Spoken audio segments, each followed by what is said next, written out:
The first verse that we'll be going to is found in Isaiah 14. Isaiah 14, starting at verse 12. And so the first thing we need to know is, what is a fallen angel or demon? Devil, right? So what we're going to look at, the one that started it all. Um, the name that he had before he fell from heaven was Lucifer. And the Bible tells us in Isaiah 14:12 and onward, how art thou fallen from heaven, O Lucifer, son of the morning? How art thou cut down to the ground, which didst weaken the nations? So, first thing we see here in this verse is that Lucifer, the question is asked, how did you fall from heaven?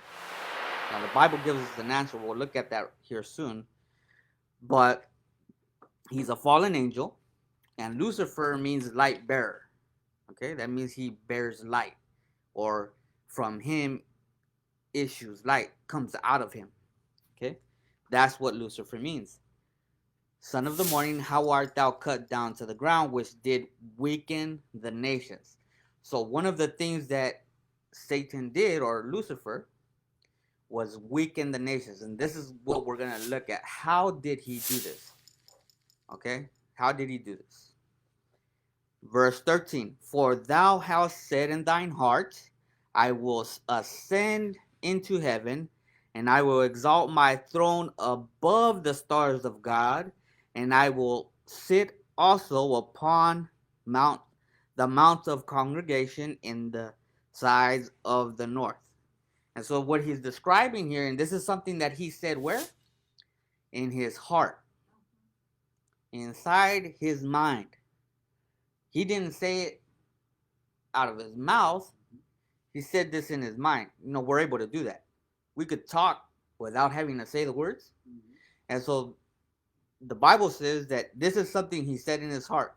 I will ascend unto heaven above the stars of God. Okay? He wants to be more powerful than God. Okay? And so what do we call this? An ego. Right? An ego. Okay? So look at verse 14 now. I will ascend above the heights of the clouds. I will be like the Most High, not in character, but in power. Okay, so he's power hungry. All right, let's take a look at verse 15. Yet thou shalt be brought down to hell, to the sides of the pit. And this pit is not what we think. Most of the times we're thinking it's a hole in the ground or something. The pit is just a desolate place. A place, for example, the Sahara Desert. There's nothing there. That's what a pit is. Okay, so this is where Satan is going to end up, right? That shall be brought down to hell, and hell right here is not. We don't understand this to be an actual, like how people um, make it to be a place where it's burning, and with there he is with his pitchfork. He's telling people what to do, with this burning heat. With this is how people think, but this hell is just um, a place like we just described, a desolate place. It's a pit because there's nothing there, right? This is where he will end up. Okay, so and we're gonna see this. Okay, we're gonna see that hell, as of right now, the hell that most people think of, a place that's burning, with fire, like a volcanic scene. No, this thing is not what the Bible's trying to say. The Bible's letting us know that it's just a desolate place, a place that there's nothing or no one around but Him. Okay, before God created this earth, it was a pit. There was nothing there, right? And so when Satan was cast down to the earth, he was cast down to a pit. There was nothing there. And that's where he'll end up at the end. And we're going to see this, but we just want to take it step by step. The Bible tells us that he would be in a desolate area with nobody around at the very end. Okay. Now let's look at verse 16. They that see thee shall narrowly look upon thee and consider thee, saying, is this the man that made the earth to tremble? So one of the other things that he does is causes what? Earthquakes. He causes the earth to tremble. That did shake the kingdom. So it's just reiterating the same thing as letting us know that he actually does these things. He's able to manipulate nature. Okay?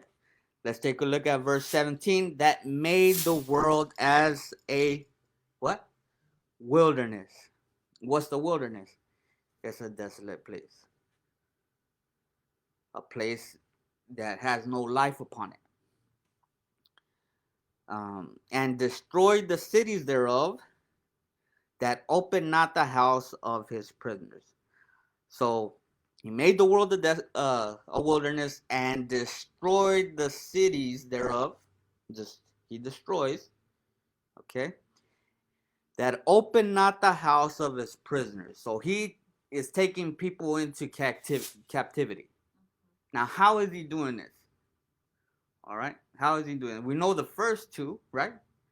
Made the world a desolate place. He destroys everything, and there's no life. And number two, it says he destroys the cities, right? And then number three, he does not release his prisoners. So that means that people are made prisoners to him. Like he's able to captivate us and make us prisoners. How he does this, we're going to look at it. Okay, but for right now, these are the three main things that Satan has done or is doing. This is the work of Satan. Let's go now to Ezekiel 28, and it's going to explain a little to us about how he ended up going against God. He said we already know that he wants to make his throne above God. He wants to be more powerful than God. Okay? Let's take a look at Ezekiel 28, verse 13 and onward. It says, thou hast been in Eden, the garden of God. Every precious stone was thy covering, the sardis, the topaz, the diamond, the beryl, the onyx, the jasper, the sapphire, the emerald, and the carbuncle, and gold. The workmanship of thy tabrets and thy pipes was prepared in thee in the day that thou wast created. Okay? So when he was created with all of these gems, these stones. He was a beautiful creature, right? And it says, on top of that, the workmanship of thy tabrets and the pipes was prepared in the day that thou was created. And so not only was he so beautiful, he was also a musician. He knows music. Okay? And so why am I emphasizing it? Because this is important to know. He has been able to use this gift that was given him at creation, when he was created, it says, right? And so now, do you think he's using music? Yes. Right? I mean, he knows it more than any of us, right? For over 6,000 years, he's been using music. Okay? Keep that in mind for right now. Let's go ahead and continue. Verse 15, thou wast perfect in thy ways from the day that thou wast created. He was perfect. Till iniquity was found in thee. Iniquity was found in thee. What's iniquity? We've talked about this before. So we know that it has to do with sin. And sin, according to the Bible, is to uh, break God's law, to go against his law. Iniquity is knowing what his law is and still going against it. That's iniquity. And that's in simple terms. Okay? So when we go against God's will or God's law, because they both are synonymous, they mean the same thing. When we go against it, knowing that we're not supposed to, this is iniquity. Satan knew this, or Lucifer, right? And so, till iniquity was found in thee, the Bible says, God saw that he, in his heart, was holding on to iniquity. And we know that that has to do what we read um, in Isaiah, that his heart was lifted up against God. God saw that. See, he didn't have to say anything. God knew it. He's God's creation. And so when God saw this, he said, that's iniquity. What Satan was doing without him having to say it, already knew it. Now let's continue reading.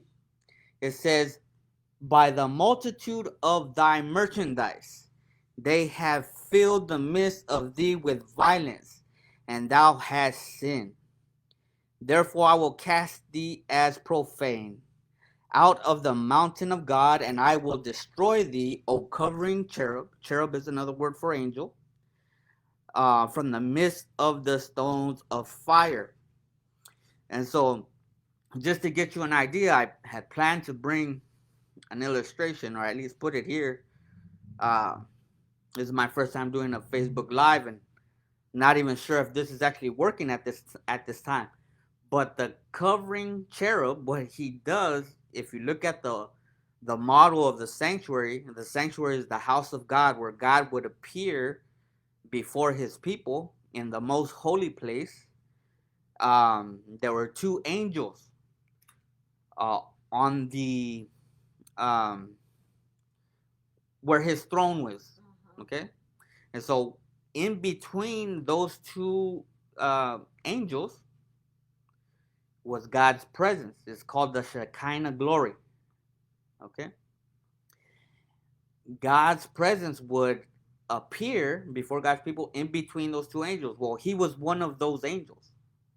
He was one of the angels that would cover that glory um, when God appeared on his throne. Okay, so this is an actual place in heaven where he used to also officiate. We're talking about Lucifer. He was a covering cherub. That's what the Bible says. Okay, and so let's take a look also. Verse 17. Thine heart was lifted up. Remember Isaiah? It was lifted up because of thy beauty. Thou hast corrupted thy wisdom by reason of brightness. You know, you're so bright and beautiful that you thought too much of yourself. That's what he's saying. That's what he's saying. He's saying that this, the way he looked made him think more than he should have. I will cast thee to the ground. I will lay thee before kings that they may behold thee.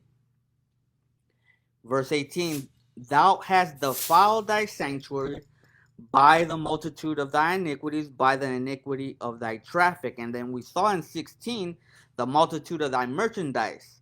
And so these are the things that Satan has used throughout time to captivate the nations, make them prisoners.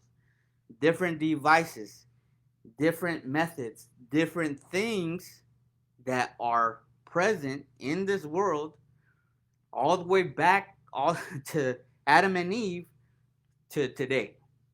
Okay? These are things that he has been able to use. He has a science lab. Okay? Let's look at it that way. He creates things that are used to captivate people and make them his prisoners. All right, that's what the Bible is telling us. So let's go to verse. And it's interesting. He has his own sanctuaries. He has his own places of worship. Okay, he has his own places of worship, and I'm not only talking about uh, satanic and or Luciferian uh, religions. Okay, we're living in a country where religion is you're free to worship whatever or whoever you want. But according to this verse, he has more than one. He has many sanctuaries. Um, he has defiled the sanctuary. Okay. Now let's take a look. Also, now 19. All they that know thee among the people shall be astonished at thee. Thou shalt be a terror, and never shalt thou be anymore. And so this is gonna be the execution of the judgment upon Lucifer or Satan. He's gonna be completely destroyed. There's gonna come a time where he will be no more, and anyone that has joined him will be the same. Okay, this is why Jesus came to this earth to free us from him. He came to free us from him. Okay, so we're going to look at the Bible and see how this actually took place. But let's also keep in mind that it might not be the exact same method that he used then today, but it's still him. It's him that's looking for prisoners. And most of the time, I'm going to say, I say 100% of the time, it's because we, in some way or another, have allowed it. Does that make sense? We've allowed him to make us his prisoners. And that pay close attention to that, because that means that God gives us a decision at every step of the way. Anything that we do is going to have a consequence. Okay? Let's take a look now in Luke 10.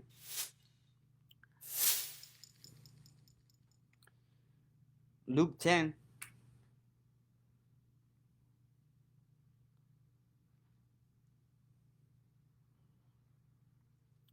verse 17. The Bible says this, and the 70, and these are the 70 disciples that had joined Jesus and the other 12 to his ministry. It says, and the 70 again, or returned again with joy, saying, Lord, even the devils are subject unto us through thy name. Okay? So here they are. They're very excited. They're jumping for joy. Why? Because the devils or the fallen angels are subject to them, the 70 disciples. What does that mean that they're subject to them? What this means is that they have power over them. They're able to control them. Manipulate? Not manipulate, no. Control. Actually tell them what to do, and they do. What do they use in order for them to be able to do this? Through the name of Jesus. Remember? We sang this morning that there's power in the blood, right? Yes. Okay? There's power in his name. Right? Okay. So the 70 are very excited. that they're able to cast out demons. Now notice what Jesus says, verse 17, and the 70, or I'm sorry, verse 18. And he said unto them, I beheld Satan as lightning fall from heaven. Now he was referring to the casting out of the devils. As the 70 were actually out doing this work, I don't know if you knew this, but Satan still had access to heaven. You told us. Remember? Mm-hmm. Why? Because Adam. Adam had fell into sin.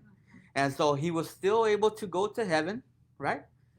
But as the 70 were out preaching and casting out devils, casting out the fallen angels from those that were tormented, Jesus actually saw in heaven Satan fall as lightning because of what they were doing, right?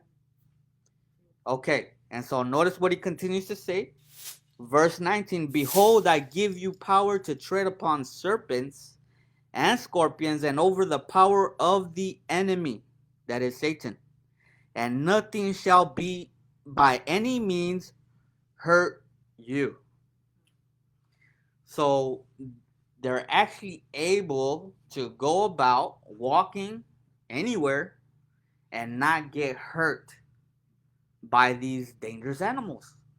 We're talking about snakes. Who here likes snakes? Anybody? Nobody, right? Nobody likes snakes. Scorpions? These are actually animals that can hurt you, right? But Jesus is here. He's telling them, I give you power over them, right? That takes powerful faith to believe in those words, to go about preaching in these deserted places and have that faith that no matter what happens while you're out doing his work, you will be safe. That's what he's telling them, right? And so notice what he continues to say, verse 20, notwithstanding, in this rejoice not. Don't be happy about you being able to cast out demons. That's what he's saying. Don't rejoice in this. Don't be happy about this. This is what you need to be happy about. This is what he says.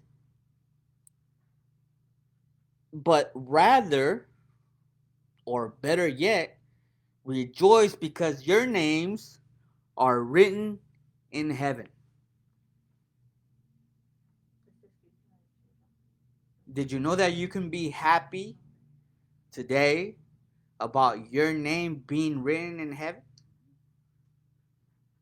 If you can be happy about that and not be happy, he's basically saying the big deal is not that you're able to cast out demons. This is somebody that pretty much anyone can do. He's saying that's simple. The part that is more difficult is to have your name in that book. Because it's an everyday choice that we make. Does that make sense? Yes. It's an everyday choice to follow Jesus, to do what he wants us to do. See? So let's keep that in mind. You will be able to cast out demons. It's something that can be done. And we're seeing how they did it. They used the name. Now, that means that we have to have an understanding about Jesus' name. Remember we talked about Jesus' name? Okay. Does anybody want to comment on what his name is? Jesus? Jesus, Yeshua, name is, he has a lot of names. He has a lot of names. But the name Jesus, that name that was given to him when he came here, is a name above every other name. That's what the Bible says. Now, why? Because the Bible says that his name represents that he would save his people from their sins. He would save people from what? From their sins. Not in their sins, from their sins. That means that Jesus, the name Jesus, takes away sin. Kind of like what Clorox does to uh, bacteria and dirt and filth. That's what Jesus does. There's power in his name. You see, and so if we have faith in his name, knowing that he wants to take away sin, and we know that sin is breaking his law, then what do we need to do first? Be obedient. And that's the everyday choice that we need to make. To obey him. Of course, under the right motives, not by force. Right? We have to do it under the right motives. Again, we're back to John 17:3. What's eternal life? That you might know God, the only true God, and Jesus Christ whom thou hast sent. If we have that, then that will lead us to what? Obey. Obey. Not by force. It is a decision that we're just going to make naturally, not in our own power. It's the relationship, that special relationship that we end up having with God. God ends up giving us the power because the power is already there. All we need to do is take it. We take it, and then once we have it, we decide. Take it with Does that make sense? Take it with faith, right? Take it with faith. You got to have faith. That means you believe it is. You're, ¿cuál es la palabra que usé en la mañana? Is the, it's no longer a belief, it's a fact. You know, it's the fact. It's a certainty. You're certain. You're not thinking about it. It's not something. Oh, let me wait. Let me think about that. See, no, this you definitely want to think about it, but you want to make it a reality in your everyday life, in your every decision that you make. It's definitely something that you're living. Does that make sense? Okay. So we can have our names written in the book of life in heaven just by deciding it. Since the power is already there, all we need to do is actually decide to do that which is right. And that's righteousness. Righteousness is to do what God asks us to do. Keep the commandments. That's correct. Which commandments? 10 commandments. The 10 commandments. In the New Testament, we find them all resumed or made into two different sections, you can say. The Bible says that if you love God with all your heart and all your soul, right? These are the first 4 commandments. If you don't have any other gods, and then no like you said, Tomas, idols, no idols. That's anything that gets in your way of you and your relationship with God. That's an idol. Number 3, taking God's name in vain, saying his name idly. And that happens, right? And so we have to think about these things. If we have a relationship with him, will we do those things? No. It's that simple. And then number 4, why are we here today? Because we want to keep the Sabbath. We want to have that time with God on this day. That's what the fourth commandment tells you. And then you have the last six of the commandments that all relate to our neighbor. If you love your neighbor as yourself, will you obey those commandments? Yes. Yes, these are all things that we would do naturally, right? But sometimes we don't realize that they're actually commandments. But if we're having that relationship with God, and God tells us this is what you should do. Be kind to your neighbor. Be helpful to your neighbor. It comes naturally. In the heart of the believer, in the heart of all Christians. Okay. You know? Like do unto Okay. others like you know that do unto others like you would want them to do to you. Okay, and so exactly, do unto others what you will have them do to you. Right? That's the golden rule. Now, then that lets us know that Satan, this fallen angel, wants us to what? Disobey. And by disobeying, we become what? Sinners. But in relation to what we're talking about, we become his captives. Okay. We become his prisoners. See? And if we're his prisoners, then he'll do what he will with us, right? Yeah. He has that authority over us. But if we are not sinning and we're doing everything we can to obey, then that's where grace comes in.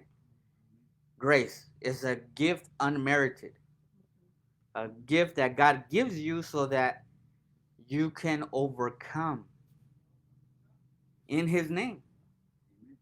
Because his name represents that you would be free. See? Okay, let's continue. 2 Peter 2:4. 2 Peter 2:4, the Bible says,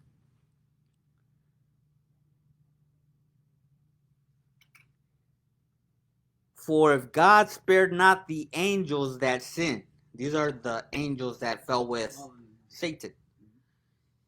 If God spared not the angels that sinned, but cast them down to hell, there it is again, down to the pit, down to a desolate place, and delivered them into chains of darkness. Those chains are chains of circumstances.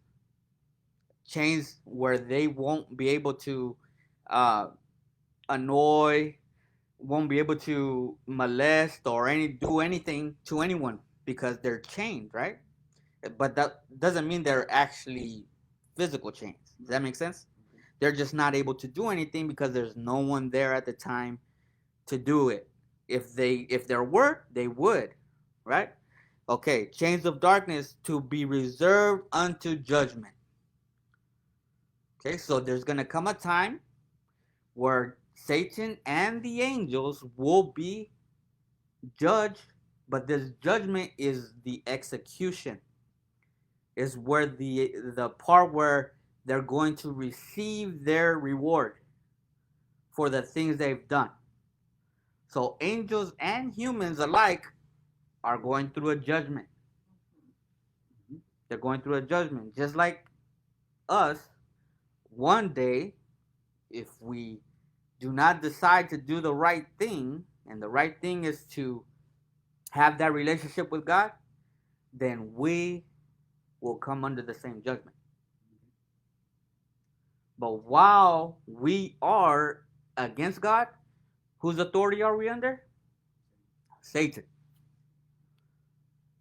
This is why it's so important for us to understand the gospel. And the gospel is the good news.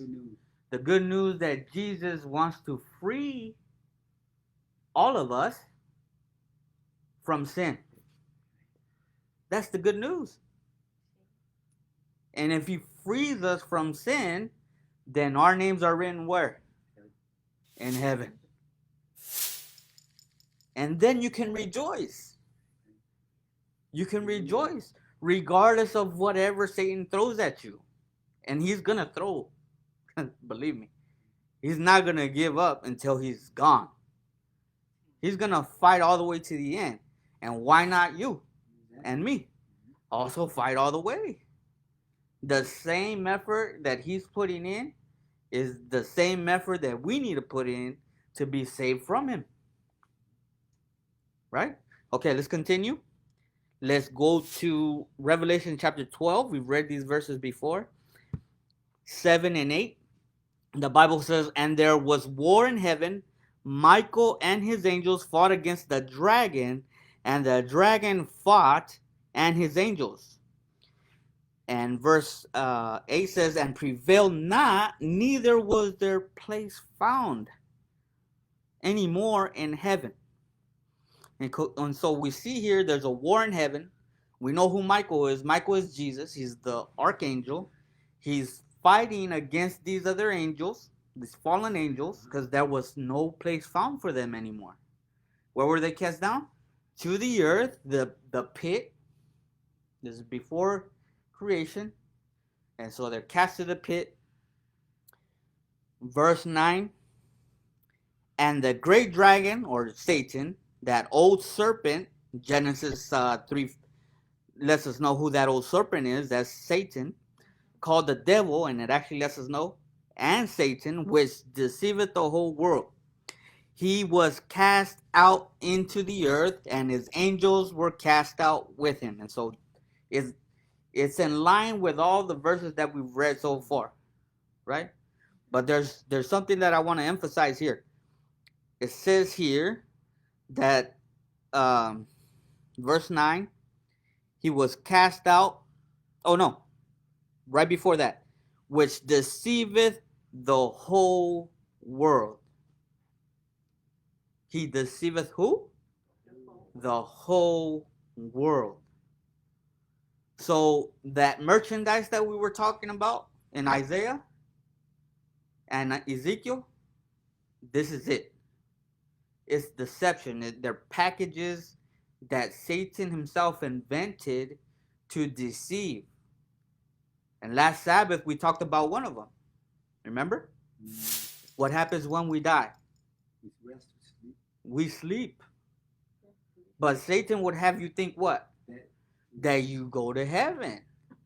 Or that you're stuck in this earth as ghosts. Right? Yeah. So those are the deceptions that he's using. And he uses music as well. So we got to be very careful with the things we choose to listen to, the things we choose to watch, right? Okay, for those of us that can. But if not, then we have other senses. We can hear, right? We could imagine, right? And so these are the things that Satan wants to captivate from us, right? Yeah, no, you're.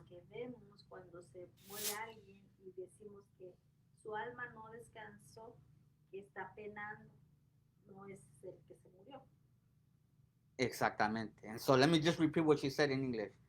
So the things that we see when someone dies, where there's a soul that's still out in limbo, as they say, right? It's not really them. It's really demons or fallen in. Yes, that's exactly right. And this is something that we've watched ever since we were children in cartoons. Brainwashed, and now it's not as innocent anymore.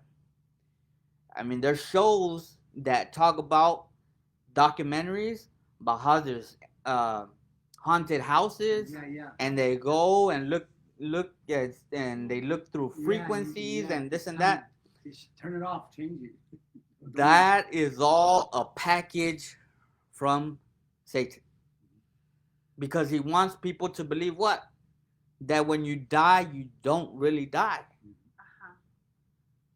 And so if he could have you believe that when you die, you really don't really die, then that means that it's okay. You can live as you will.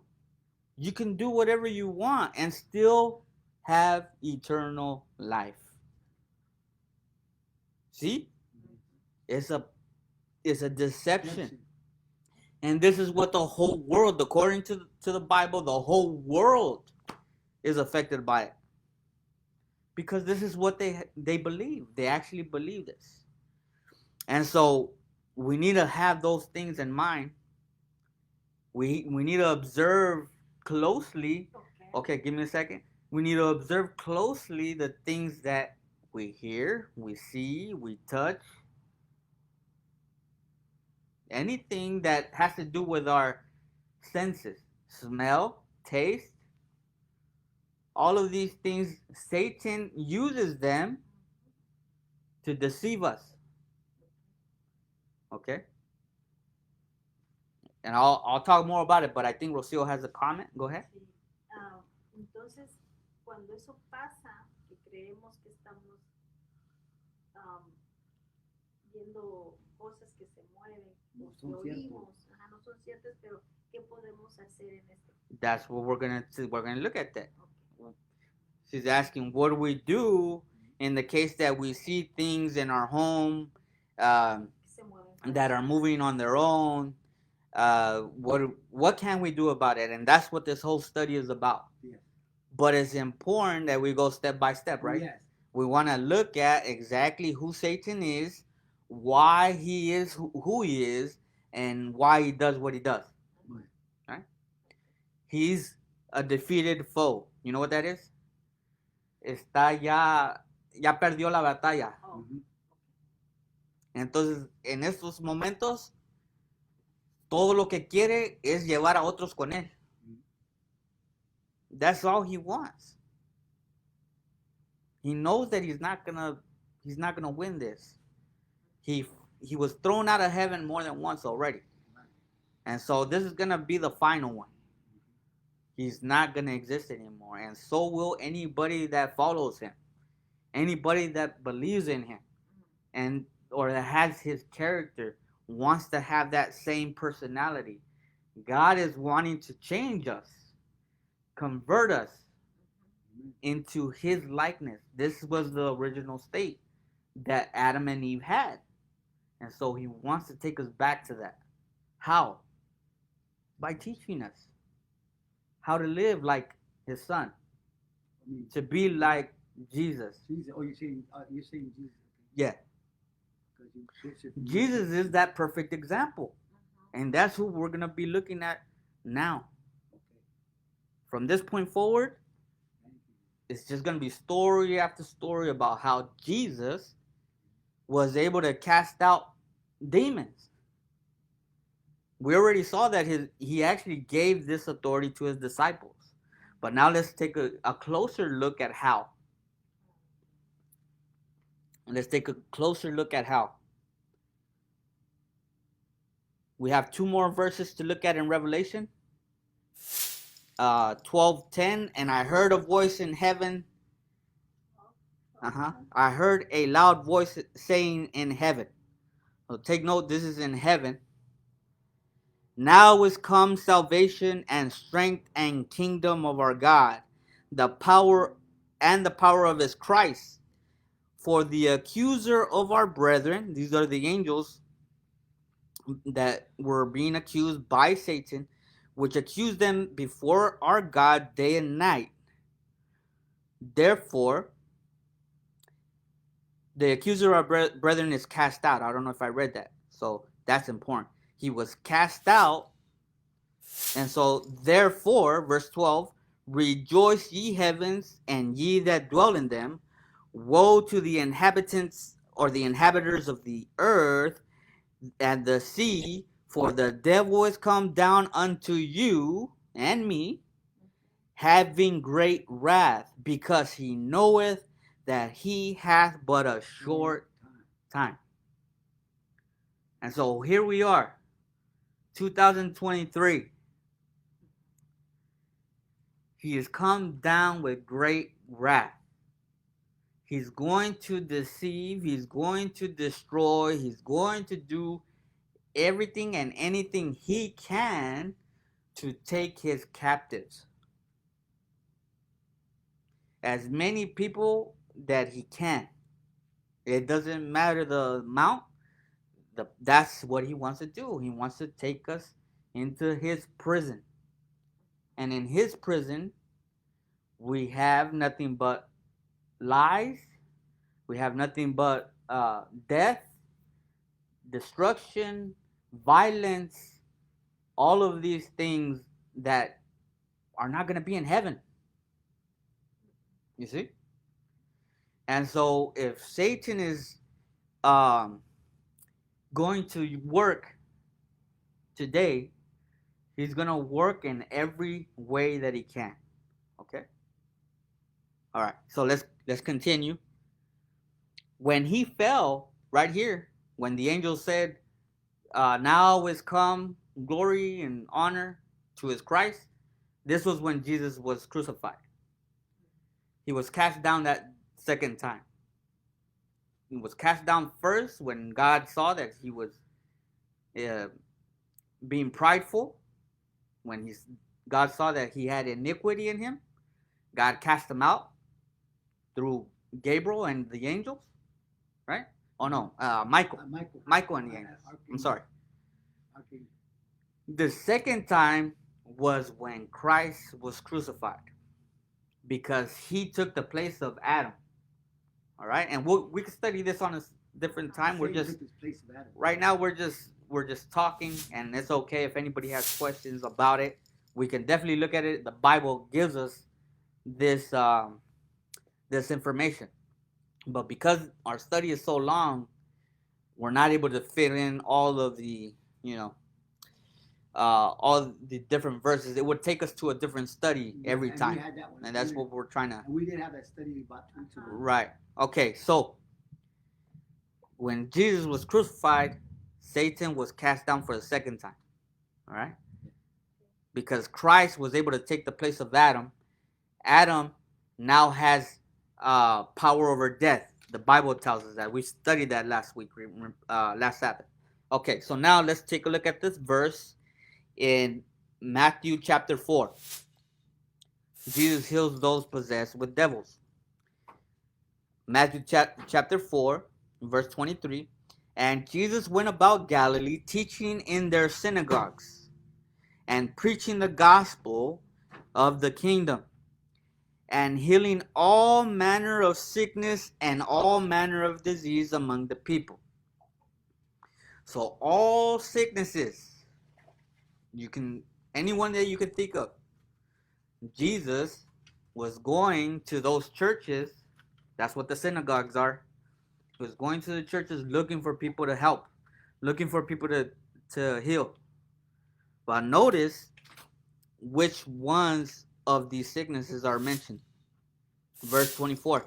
And his fame went throughout all Syria, and they brought unto him all sick people that were taken with diverse diseases, or different diseases and torments. Take notice of the torments, okay? We know what diseases are, right? Yes. But notice the torments, says here, and those which were possessed with devils, and those that were lunatic, that's psychosis, and those that had the palsy, and he healed them. Yeah. So, according to the Bible, those different mental disabilities, they were devils. Okay, that's what the Bible just told us. Okay, so Jesus was able to cast out those devils and heal. Okay, so when the devil takes possession of a person, it's a sickness, it's a disease, a mental disease. And God is able to take that away, remove those sicknesses, right? Okay, so I just want to keep that in mind as we're going through. These are the things that Jesus was confronting when he came, when he made himself a man here on earth. Now let's go to Matthew. We're going to look at how he cast out the devils. Matthew 8:14. And when Jesus was come into Peter's house, he saw his wife's mother laid and sick of a fever. Okay, so this is uh, Peter's mother-in-law. Okay. She's sick. She's laying down. Notice what Jesus does. And he, Jesus, touched her hand, and the fever left her, and she arose and ministered unto them. You see that? Yes. So what do you do? He touched He touched her. just like that. So just by a touch Mhm. from Jesus was all that was needed. And it was on her hand, not even on her head, on her hand. And immediately she felt better. Now let's look at touched her hand and left her, and she arose and ministered unto them. Verse 16, and when the even was come, they brought unto him many that were possessed with devils, and he cast out the spirits with his word. With his word. Okay? So not only his touch, but his word had weight. He was able to just say it, and these demons were cast out. These devils were thrown out. Now, this must have been because they saw that Jesus was able to heal. He healed Peter's mother-in-law, right? Oh, yeah. And so they saw this and said, "Well, let's let other people know that they feel any sickness. Bring them, bring them." His word. And he was able to do this with his word. So, is it important for us to know his word? Amen. Yes, because it is through his word, not my word, not your word. Whose word? Jesus. Jesus. Now, Just like it calmed the storm. that's right. Okay. Yes, he has power over nature as well. Okay, so with his word, and healed all that were sick. And so that also includes those that were possessed by demons. Okay. Verse 17.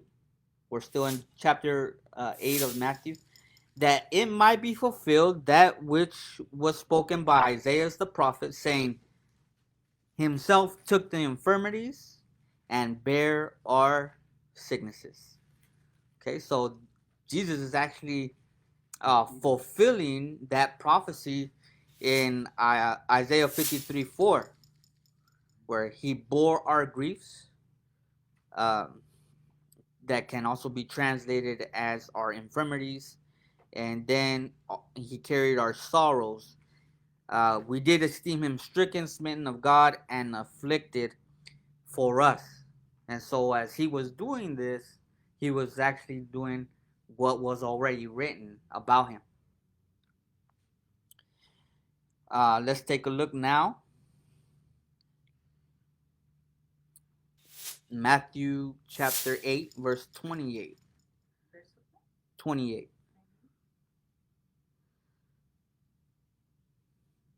This event right here, there's a, just so you know, we're going to read more details about this event in Matthew 8:28.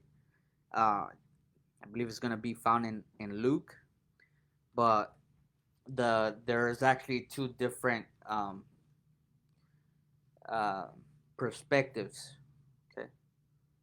Two different viewpoints, I guess you can say. One from Matthew and then another one from Luke, and I believe Mark also talks about it, but we have two of them here to read. Matthew 8:28 says, and when he was come to the other side into the country of uh, Gergenses, there met him two possessed with devils coming out the tombs. Now notice, Jesus and the disciples were approaching, right, this place, the country of Gergenses, And there met him two possessed with devils. Where were they coming out of? The tombs. So what does this, I mean, if you saw this, can you imagine? If you saw two men coming out of the grave, what would you think that is? Right? It's scary. Yeah, frightening. Imagine.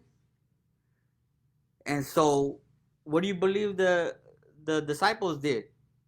They ran. Yeah. But did Jesus run? No. No. He's not afraid. Notice, coming out of the tombs, exceeding fears, so that no man might pass by that way. And so these men that were possessed with demons were placed there. Mm-hmm. They were placed there. Why? So that no man may pass by. Right. And then is that way he put them in those in the tomb. and okay. I mean, imagine if you saw that. Claro. I mean, wouldn't you be terrified? Sí. Right? And so likewise, this is what happened. But Jesus, who had a mission to go out and save everyone that he could, Okay. was not afraid. By the time the disciples looked at themselves trying to find Jesus, they noticed that he didn't run, right? And so, in order for us to confront these entities, these fallen angels, who do we need? Jesus. Jesus. We need Jesus. Now, does that mean that he's gonna be there in person? I would say no. I would say no, because in order for us to understand that, we have to understand what the Spirit of God is, right?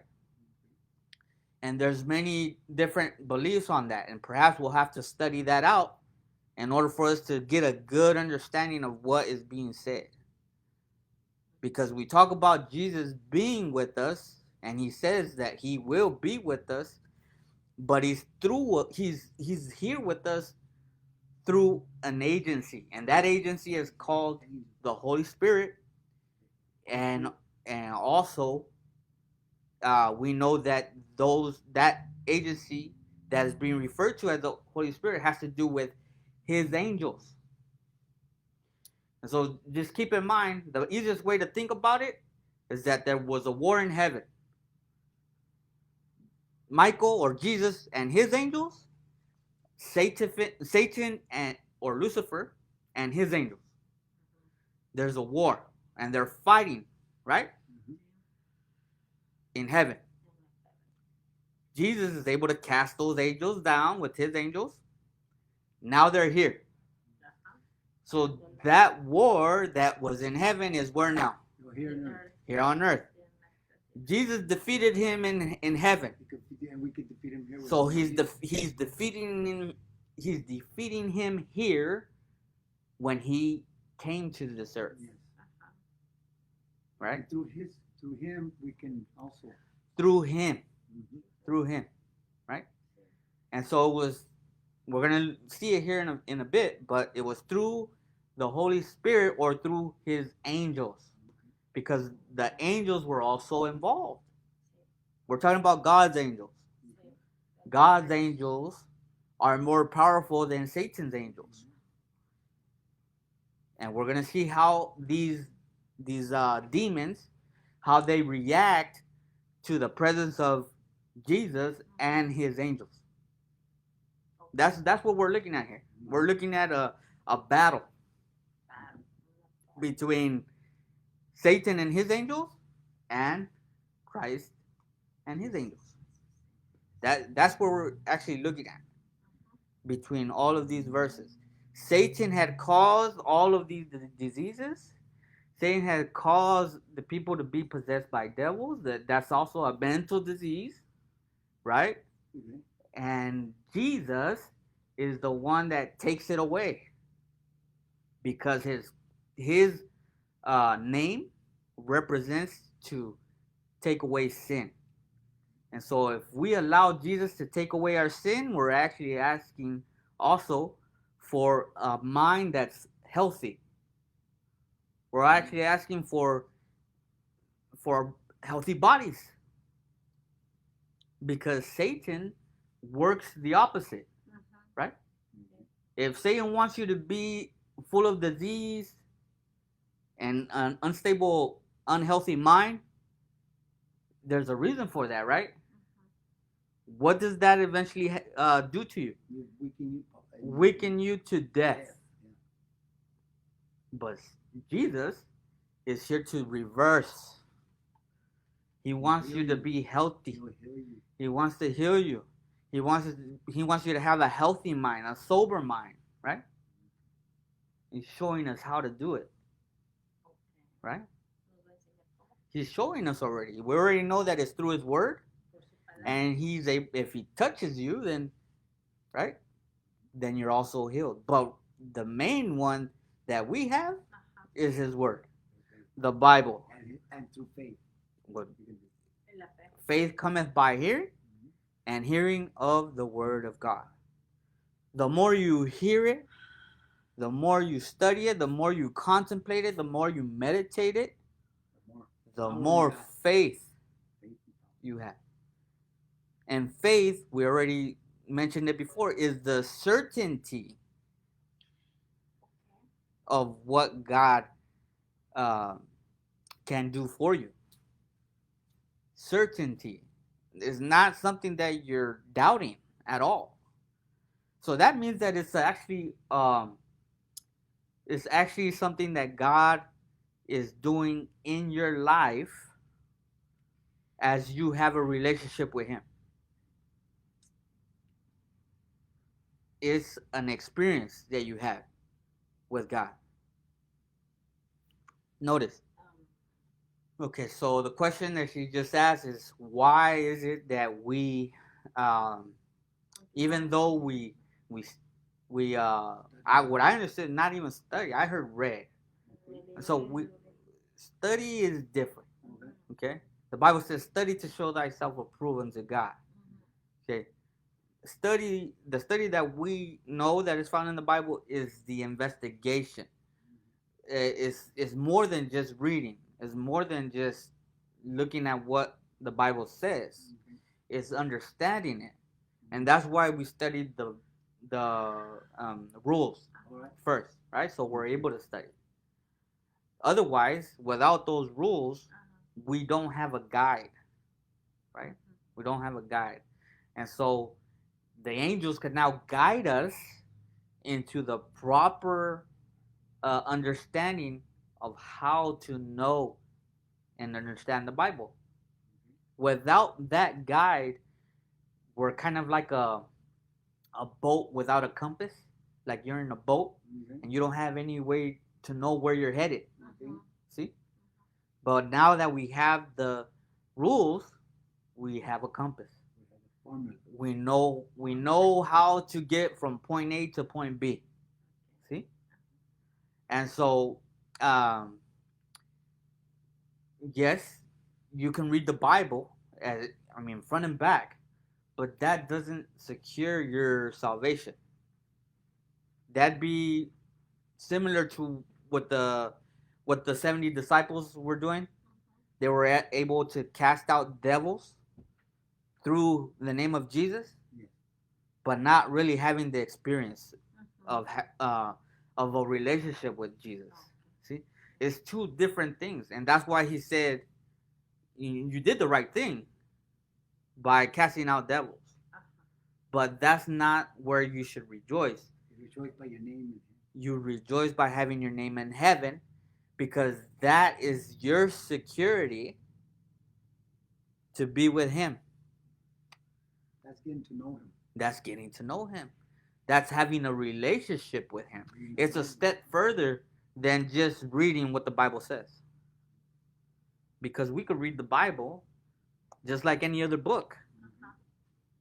But yet, if we don't have an understanding of what it's saying, it can't help us.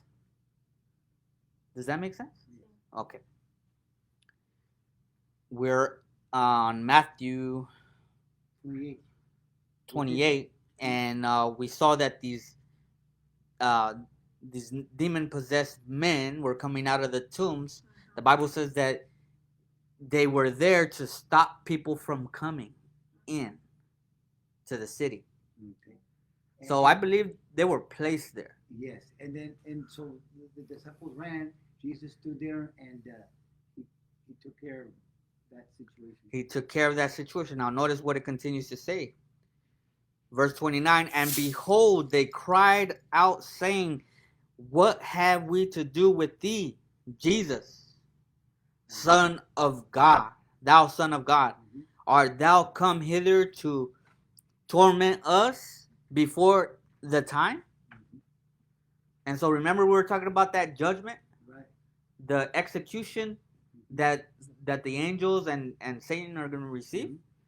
That's what these angels thought when they saw Jesus, the one that had cast them out of heaven, the one that had the power to destroy them Right. if he wanted to. Yeah.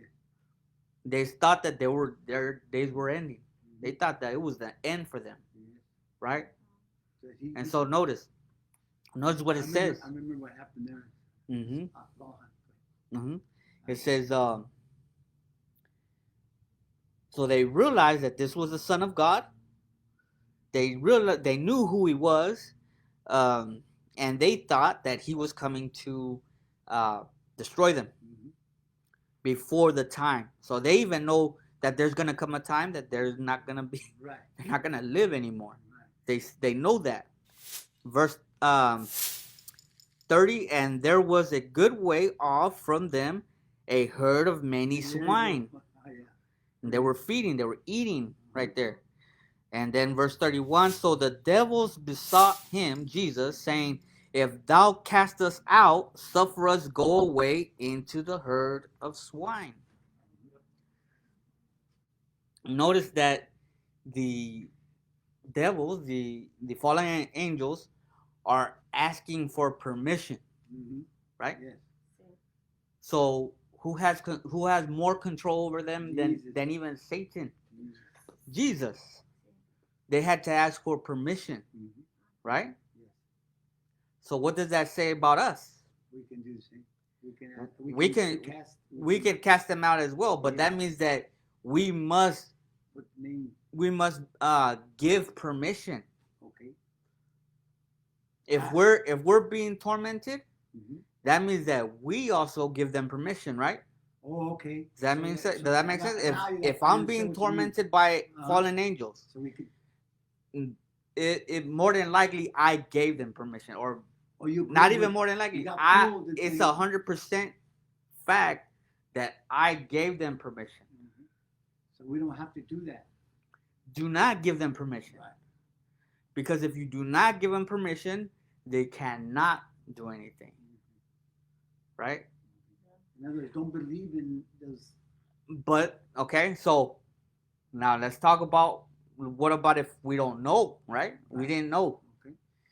So in that sense, we have no idea. Then God is informing us. God is informing us, right? Because Satan he doesn't have any limits, any boundaries. He doesn't have any rules. He does what he does, and he's good at it. He'll deceive us. He'll do everything he can to make us who? His prisoners. His prisoners, his captives. And so that means that we must be aware. We must be sober about what is taking place, right? In the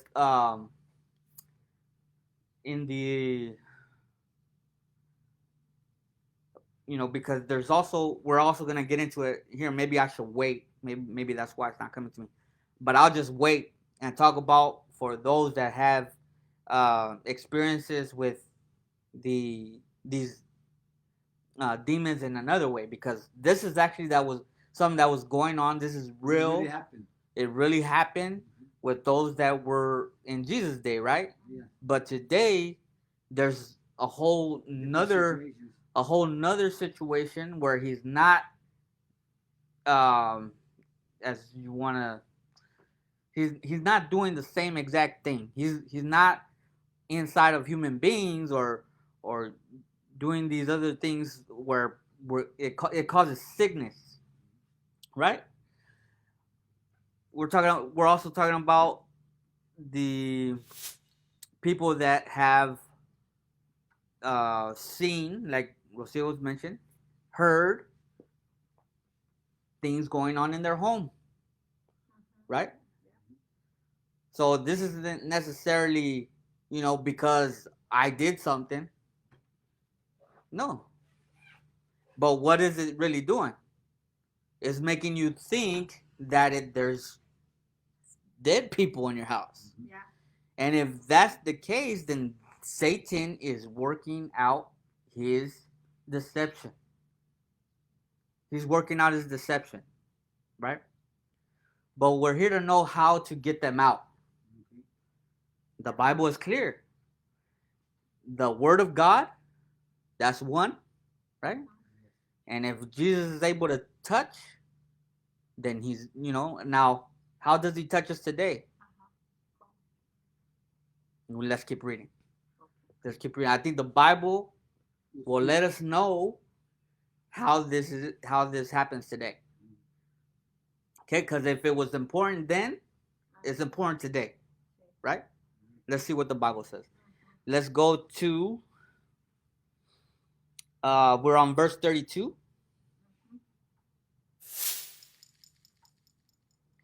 And he said unto them, "Go." To the fallen angels, he told them, "Go," and that was all it took. Go.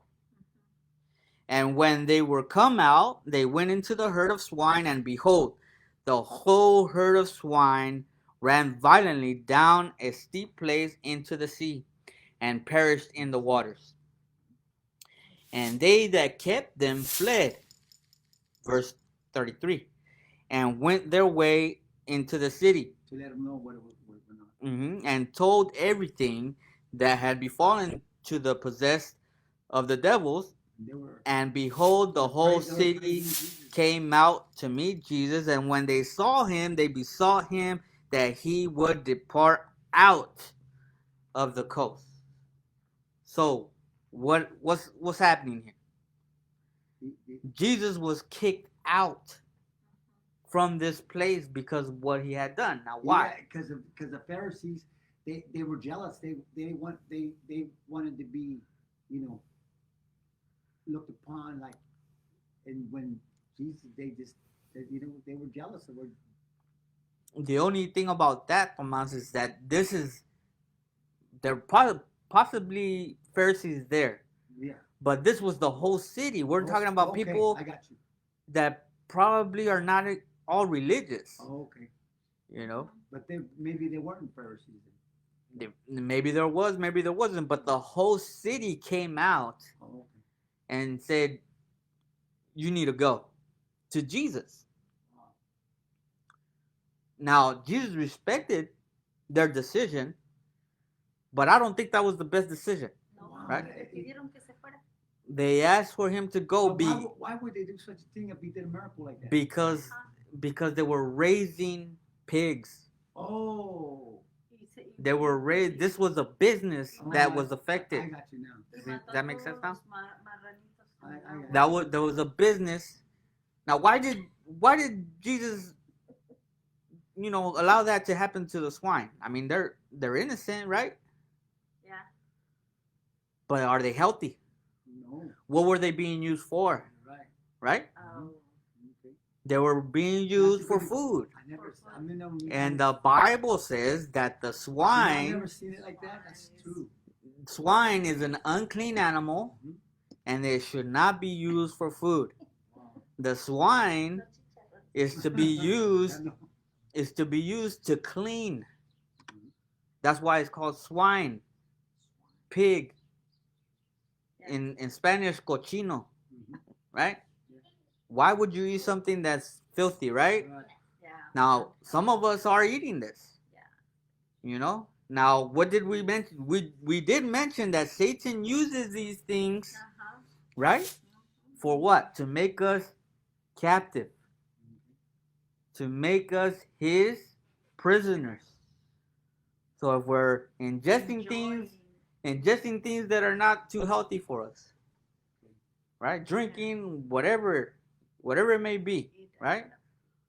Now I'm talking to you, and I'm speaking to the choir. I'm preaching to the choir, right?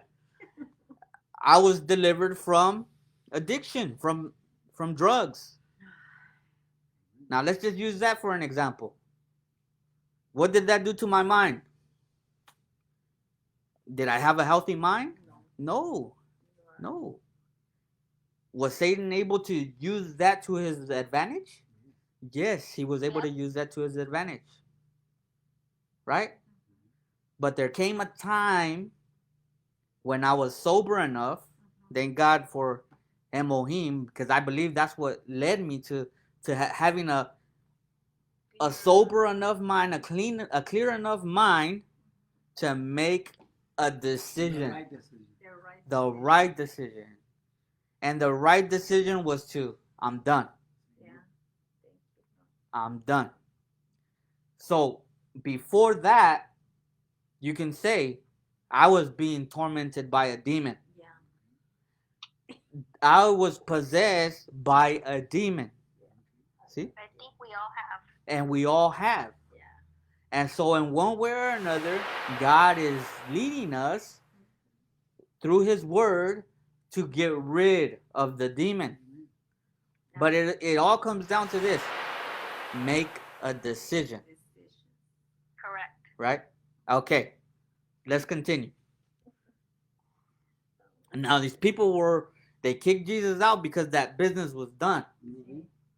Just had destroyed that business, and they said, you know what, if you're gonna be doing that, we don't want you here. But they missed out. They missed out on a great blessing. God, Jesus, the Son of God, was there to save them, and they didn't want it.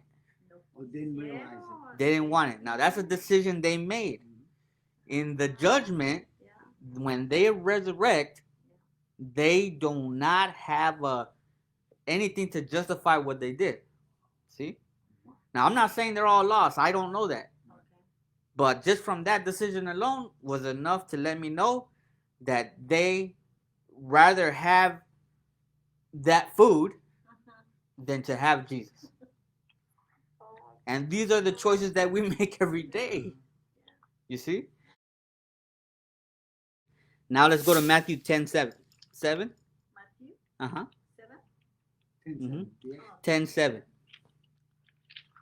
Matthew 10:7.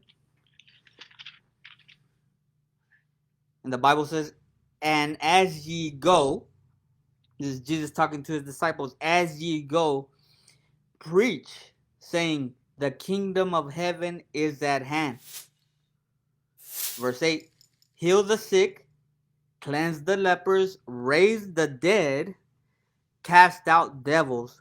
Freely ye have received, freely give. And so not only was Jesus able to do this, but the 12. The 12. What did you say earlier about 70? The 70 also were able to do that. But there came a time, if you look at John chapter 6, I believe it's 66, that when Jesus tells them, if you eat not my flesh and eat not of my, drink not of my blood, you have not life in you. Remember that? Yeah. When he said that, the 70 turned their back on Jesus and left as well. Because they couldn't understand it. And even though Jesus was trying to explain it to them, they would not ingest it. You see? And so he wasn't talking about his real flesh. Right. He wasn't talking about his real blood. He was talking in a spiritual sense. Yeah. Taking in his flesh is taking his and that blood is taking his life into your life. Yes. And we get that by studying, by spending time with him, reading, praying. See, these are the things. Something as simple as that, because they couldn't take it in, they turned their back. You see?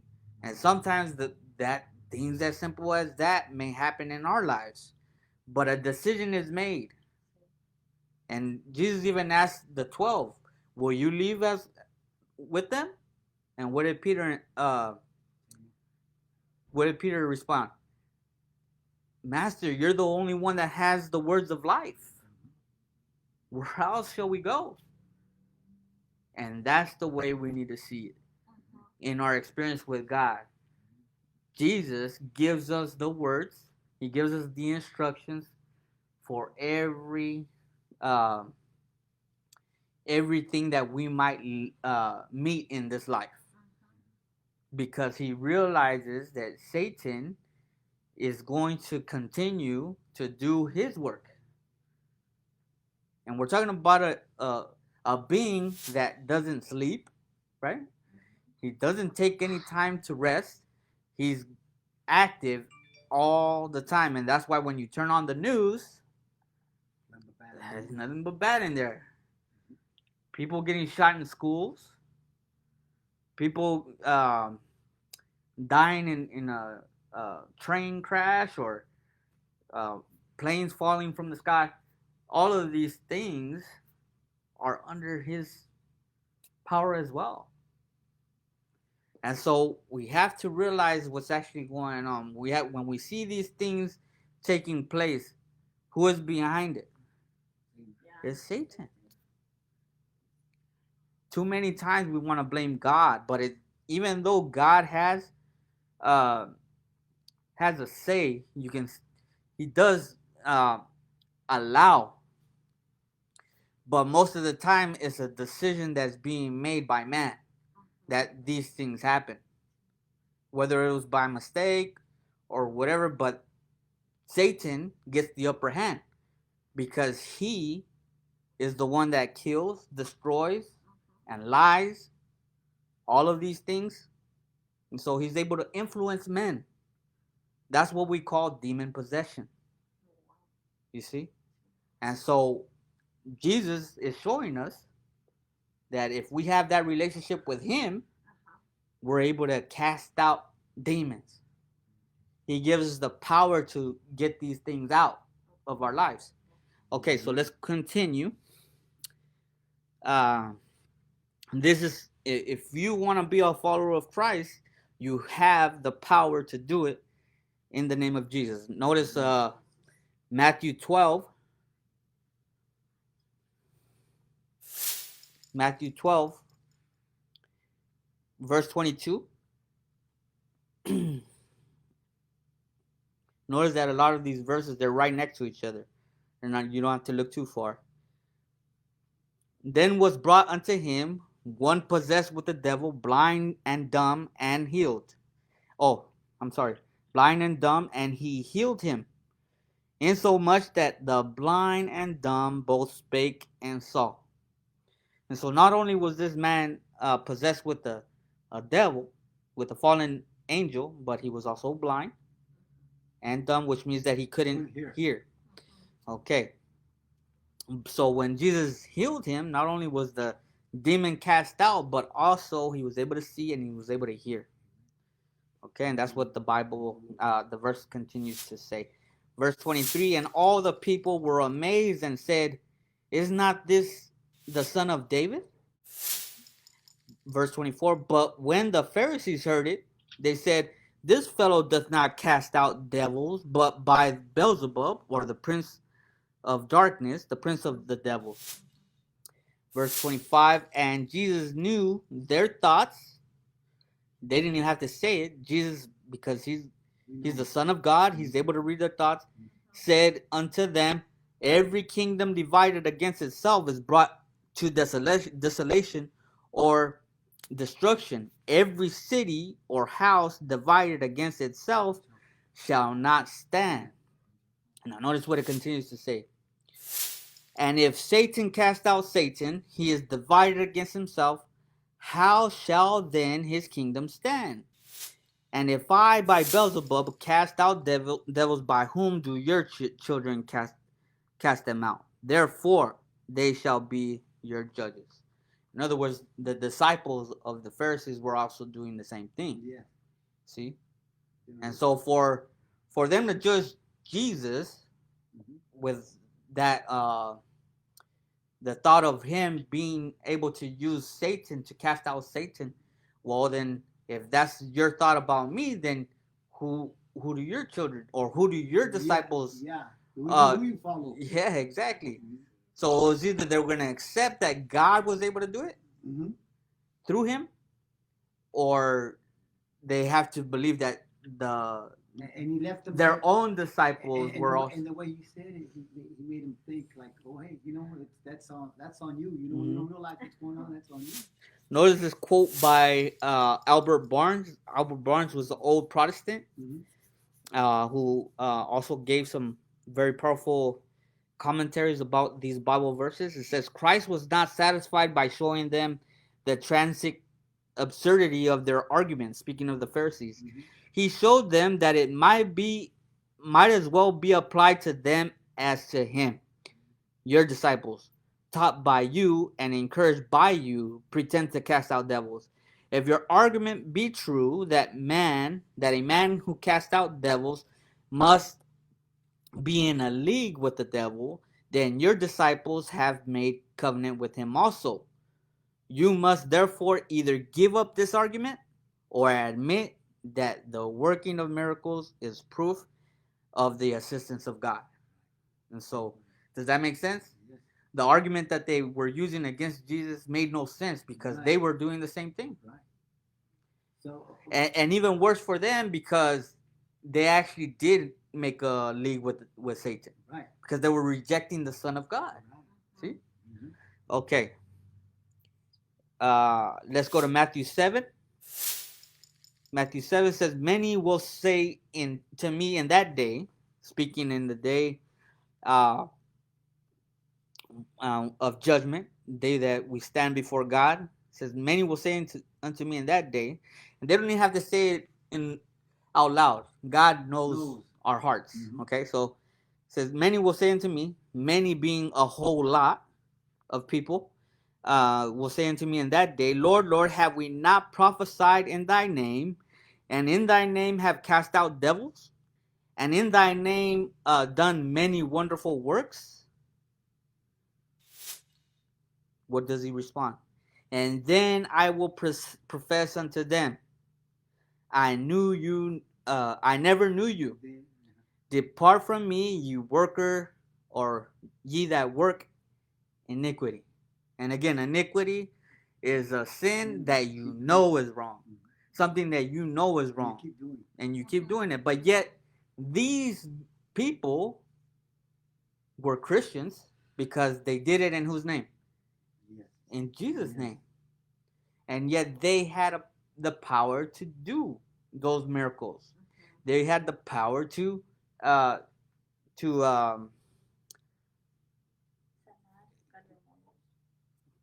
cast out devils. Right? Yes.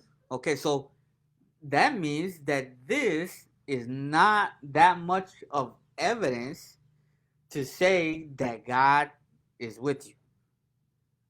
Now, we're not saying that we're not supposed to. That's not what we're saying. What we're saying is not an evidence. Remember, Jesus said, don't rejoice about you casting out devils. Don't rejoice over that. Rejoice that your name. That's your main goal. That's the focus. That's your main. Is to have that relationship with God. Correct. Okay. But just keep in mind that there will be those that will be doing this, right? And will not be in heaven. Right? That's not our main focus. Our main focus is not that we're trying to, we're not Ghostbusters. Right? No. We're not here to make our fame out of this. Right. Our fame is that we have that relationship with God. And God, God, because of that relationship, because we're obedient and we want to be with Him, our names are written in the book of life. Matthew 12:28. But if I cast out devils by the Spirit of God, then the kingdom of God is come unto you. And so what did Jesus use? We saw that he used his word. We saw that he used his hand, his touch. And we see here the Spirit of God. And so again, we want to just repeat quickly that if we don't have the proper understanding of what the Spirit of God is, and I believe that that's the reason why the many in chapter 7, um, they're workers of iniquity. In other words, they break God's law knowingly, is because they don't have a good understanding of what is meant by the Spirit of God. They believe it's a different God. It's a third God. And these things, believe it or not, the Bible says if you don't have the right personality, the right understanding of who God is, then it's detrimental. Because eternal life is to know him, the only true God, and Jesus Christ. Notice there's not another person after that. There's no third being that is to be known as God. And Satan has taken advantage of that today by making himself that third God. And many, many are deceived there. Many. And that leaves the door open for who? For Satan. And the demons. And the demons. That right there alone. But people will not accept it because they actually believe in a third God. It's not biblical. Okay? Now, if anybody wants to have a study on this, we're willing to do that. And we will get there. We will get there. Because eternal life is to know who God is. If you don't have a good understanding of who God is, then you're lost. The good news about it is that there's enough in the Bible for us to know. To get to know him. Jesus being the main example. The main example is Jesus Christ because he is the Son of God. And so if he's the Son of God, the Father and the Son are alike. And the Bible actually teaches this. I don't know if you remember Philip. Philip asked, show us the Father. And what do you say? You've seen the Father. If you've seen me, you've seen the Father. In other words, when you look at the life of Christ, we see the life of the Father. They're the same. They think the same. They do the same things. The only difference is that the Father is greater than the Son and that he was before the Son. The Father brought the Son into existence. Jesus had a beginning. See? Because he's actually the Son. We're not talking about role playing. We're not talking about, a fairy tale story. No, this is real. And that's why the Bible calls him the Son. He's actually the Son of God. And so just with that alone, we need to be careful. God is calling us to have that relationship with him. But in order for you to have a relationship with him, you got to know who he is. You got to know that it's the Father and the Son. Apart from that, there is no other God, the Bible says. As they seek, you shall find. Yes, you seek, you shall find. The Bible is very clear, and we have no doubt about it. However, we know that there are many that are deceived there. We don't need to say who they are. We don't need to talk about what religion. We don't need to do none of that. All we gotta do is just follow what the Bible says. And then individually by yourself, just try to seek. The Bible says that by the Spirit of God, and the Bible lets us know that the Spirit of God is an agency that God uses, and the only agency that we know of are his angels. His angels, God's angels, are that agency that God uses to do what God wants us to do. The only way I'm able to explain and do the things that I'm doing here, if by God's grace I'm doing it the way I'm supposed to, is by God's angels. The only way I was able to become sober and be able to think straight was through God's angels. And to make a decision, that power that is needed is through his angels. If we don't have that, then we're stuck. We're prisoners. And that's why the Bible says that he doesn't open the door to, doesn't set them free. But who does? Jesus. Notice. Let's continue. Now remember we read in Matthew about the men that were coming out of the tomb. Oh, here it is again.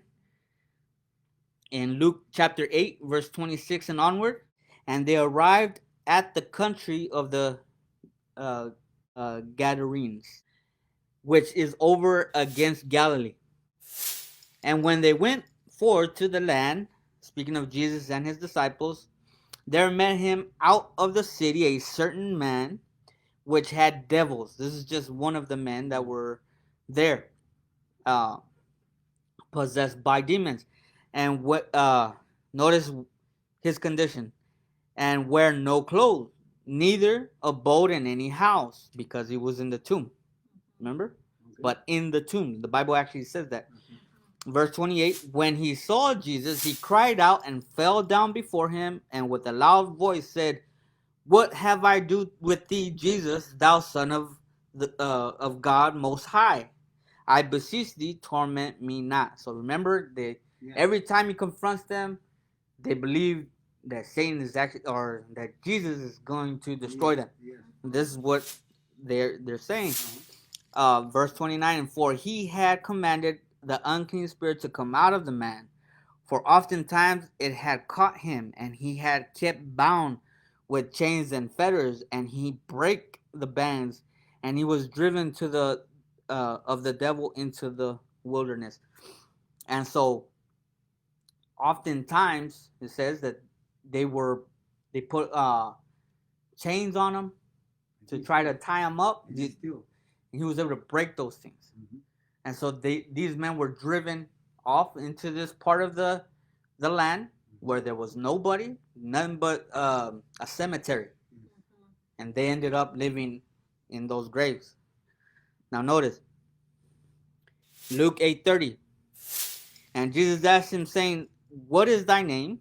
And he said, Legion, because many devils were entered into him. Okay, we're going to look at that right here shortly. And they besought him that he would not command them to go out into the deep. And there was there an herd of many swine feeding on the mountain. And they besought him that he would suffer them to enter into them. And he suffered them. So he allowed them. That's what suffer means.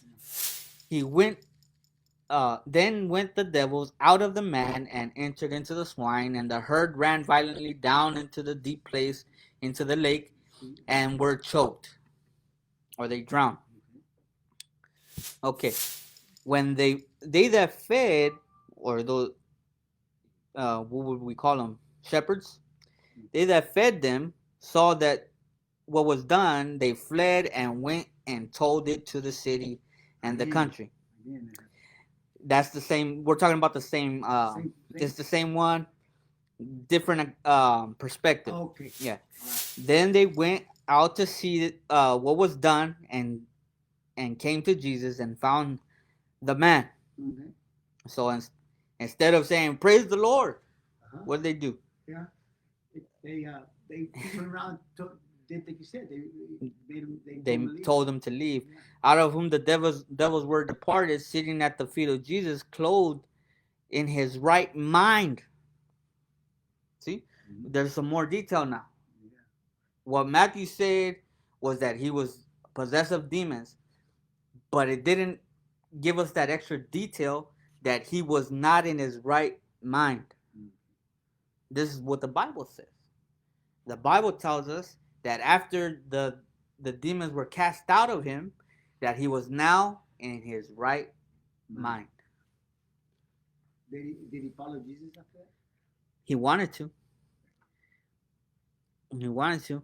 And they were afraid. Speaking of those that were that came from the city. Verse 36, they also with Saul, it told them by the means of he that was possessed of the devils was healed.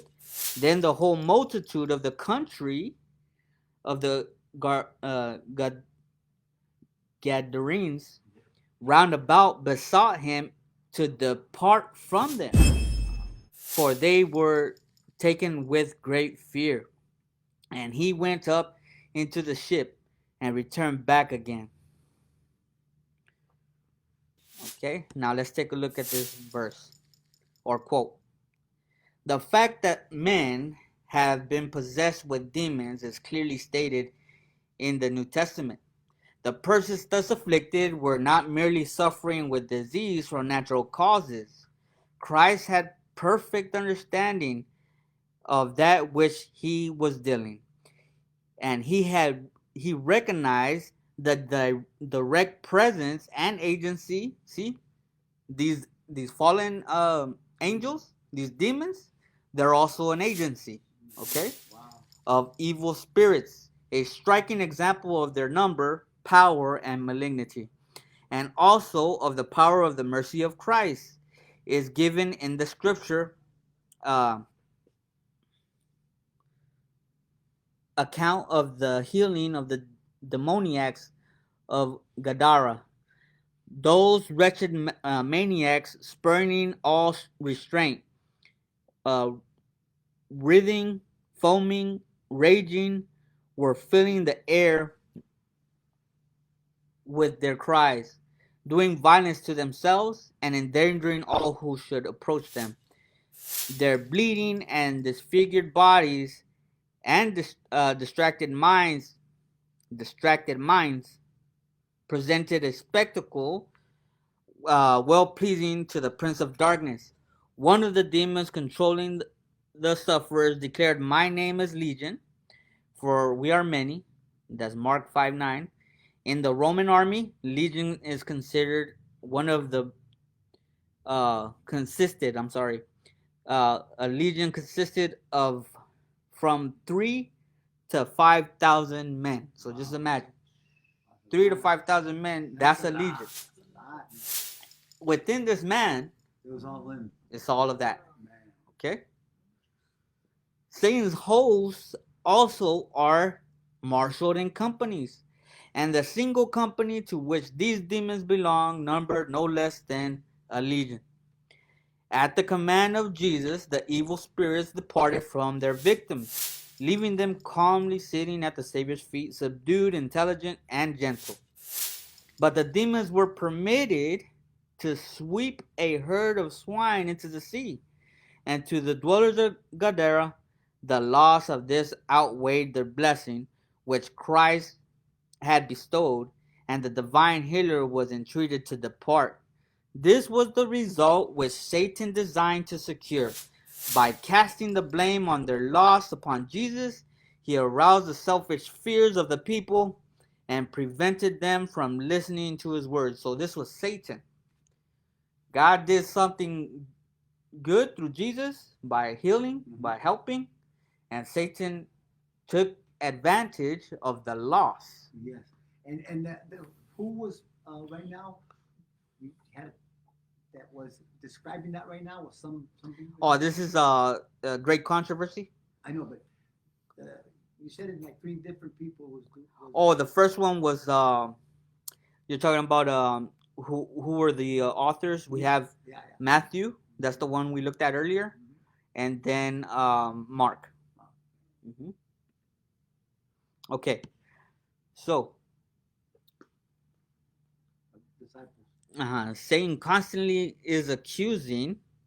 Satan is constantly accusing Christians of the cause of loss, misfortune, and suffering, instead of allowing the reproach to fall where it belongs upon himself, that is Satan, and his agents.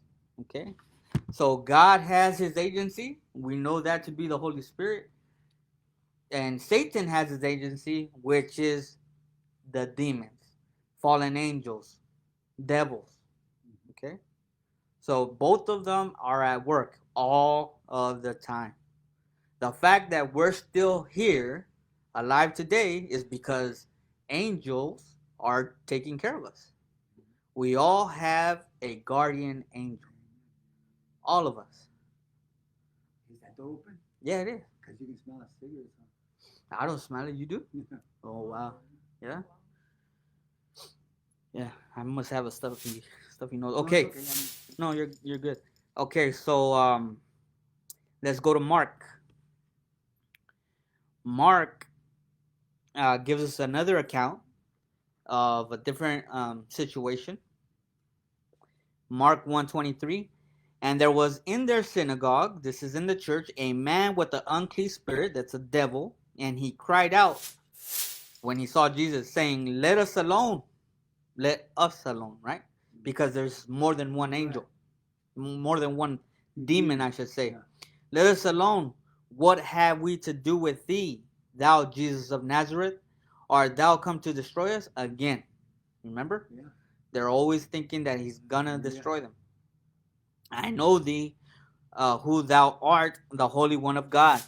And Jesus rebuked him, saying, Hold thy peace and come out of him. Okay? So he was able to tell them to stop talking. Number one. Yeah. Number one, stop talking, and then cast them out. Right? Okay. So let's go to Mark 1:26. And when the unclean spirit had torn him as he came out of him, he hurt him, uh, and cried with a loud voice and came out of him. Okay, look again, Albert Barnes. And the other quote, just in case you That's what I'm are saying. wondering, that we read in Great Controversies by Ellen White. Okay. This one right here is Albert Barnes. Okay. Still malignant through doom, though doomed to obey, submitting because he was obliged, not because he chose. He exerted his last power, inflicted all the pain he could, and then bowed to the Son of God and came out. This is the nature of evil disposition, through though compelled to obey, though prevented by the command of and providence of God, the doing what it would. Yet in seeming to obey, it does all it can, and makes even the appearance of obedience the occasion for the increased crime and mischief.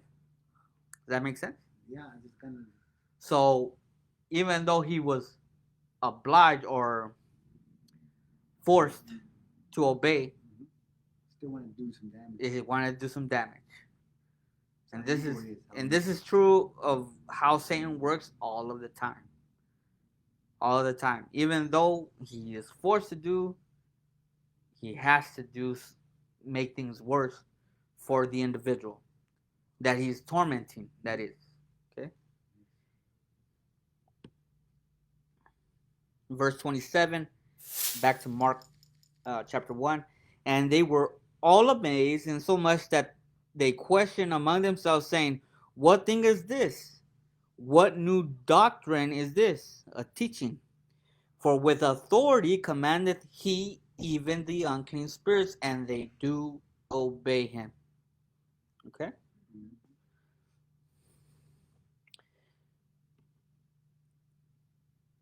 Okay, here's the same account in Luke 3, or Luke 4, I'm sorry, of the man in the synagogue. Notice what it says, 4:33. And in the synagogue was a man. Now, we're gonna have some more details. That's why I'm using more than one quote. It says and in the synagogue there was a man which had a spirit of unclean devil, and cried out with a loud voice, saying, Let us alone. What have we to do with thee, thou Jesus of Nazareth? Art thou come to destroy us? I know that thee, thou art the Holy One of God. It's almost exactly the same. And then it says, and Jesus rebuked him, saying, hold thy peace and come out of him. And when the devil had thrown him in the midst, he threw him, and that's where the Bible says that he was torn. That's where he felt that last pain. He came out of him and hurt him not. That is when after he was done with him. And they were all amazed and spake among themselves, saying, what a word is this? For with authority and power he commandeth the unclean spirits, and they come out. And the fame of him went out into every place and of the country round about. Now, what we're going to end up doing, what time is it now? It's 1:16. We'll go through a few more verses, but we are going to end up skipping some things. If anybody wants this document, I'd be more than happy to send it. And you can have it and study it.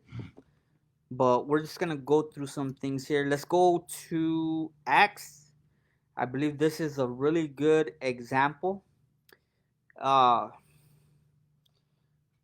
I believe we shouldn't skip. So let's go to Acts chapter 16, verse 16. And it came to pass as we went to prayer, a certain damsel, this was Paul, it says, certain damsel possessed with the spirit of divination. Divination is a type of witchcraft. People that are tell the future, I guess you can say. Wizards. Wizards. Spirit of divination met us, which brought her masters much gain by soothsaying, or telling the future, according to them, right? The same followed Paul and us, and cried, saying, these men are the servants of the Most High God, which show unto us the way of salvation. Okay, so this is something that she was doing, just following them around, screaming these things out. And so notice what Paul does at verse 15.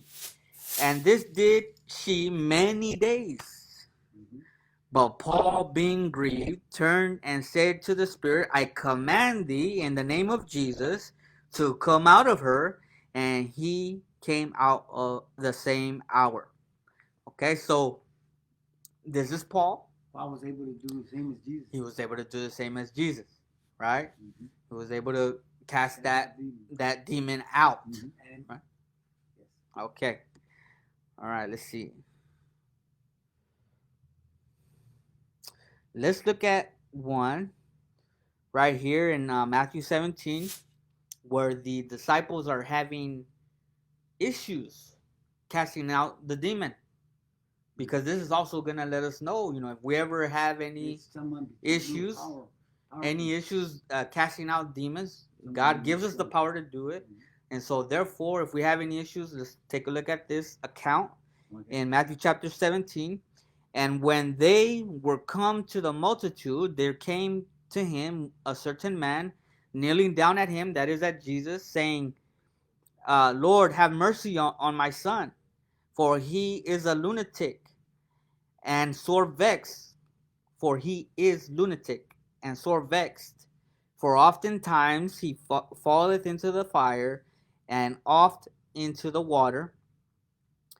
And I brought him to thy disciples, and they could not cure him. And so, once again, we're talking about healing. And healing the mind, that's what demon possession. Okay? Healing the mind. They couldn't cure him. And then it says right here, verse 17, Jesus answered and said, O faithless and perverse generation, how long shall I be with you? How long shall I suffer? Bring him hither to me. Okay? And so this is, Jesus rebukes his disciples because they weren't able to do, but with faith they would have been able to. Exactly. And so take a look right here at verse 18. It says, and Jesus rebuked the devil, And he departed out of him, and the child was cured from that very hour. Okay. Now let's take a look right here. Verse 19. Then came the disciples to um to Jesus apart, so not with the other multitude, right? This is in private, and said, "Why could we not cast him out?" They're wondering what's going on. Yeah. And Jesus said to them, "Because of your unbelief." Because of what? Unbelief. Because of your unbelief, because you don't have faith, at least not strong enough. For verily I say unto you, if you have faith as a grain of mustard seed, which is the smallest seed that you can find, one of the smallest seeds, if you have that much faith, it says, um, ye shall say unto this mountain, remove hence yonder place, and it shall remove, and nothing shall be impossible to you. Okay. Verse 21. Howbeit this kind, there's some more information that we need to know about this kind. Okay. It says, this kind goeth not out but by prayer and what? And fasting. Oh, wow. Okay. There it is. So he identified what would take. By prayer and fasting. And Yes. so, as of right now, we have by the power of his word, right? Touch, His touch. And what else? prayer, The Spirit of God. Spirit of God, prayer, Spirit of God. And here we have prayer and fasting. fire. And the most important, faith. There's 5 things here, right? 6. These are the things that God is wanting to give us if we decide that we really want it, which we should, right? Who wants to be tormented by demons? Nobody. Nobody wants that. Nobody wants that. But the Bible does give us instructions. The Bible gives us the formula in order for this to happen. And so let's see. Let's take a look here. What else? In order to heal. Mm-hmm.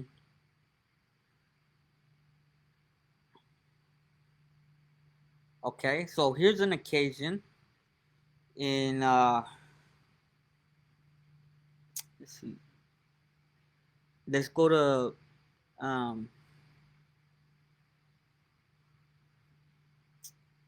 Acts chapter 19, 19 verse 11. And God wrought special miracles by the hands of Paul, so that from his body were brought unto him the sick handkerchiefs or aprons.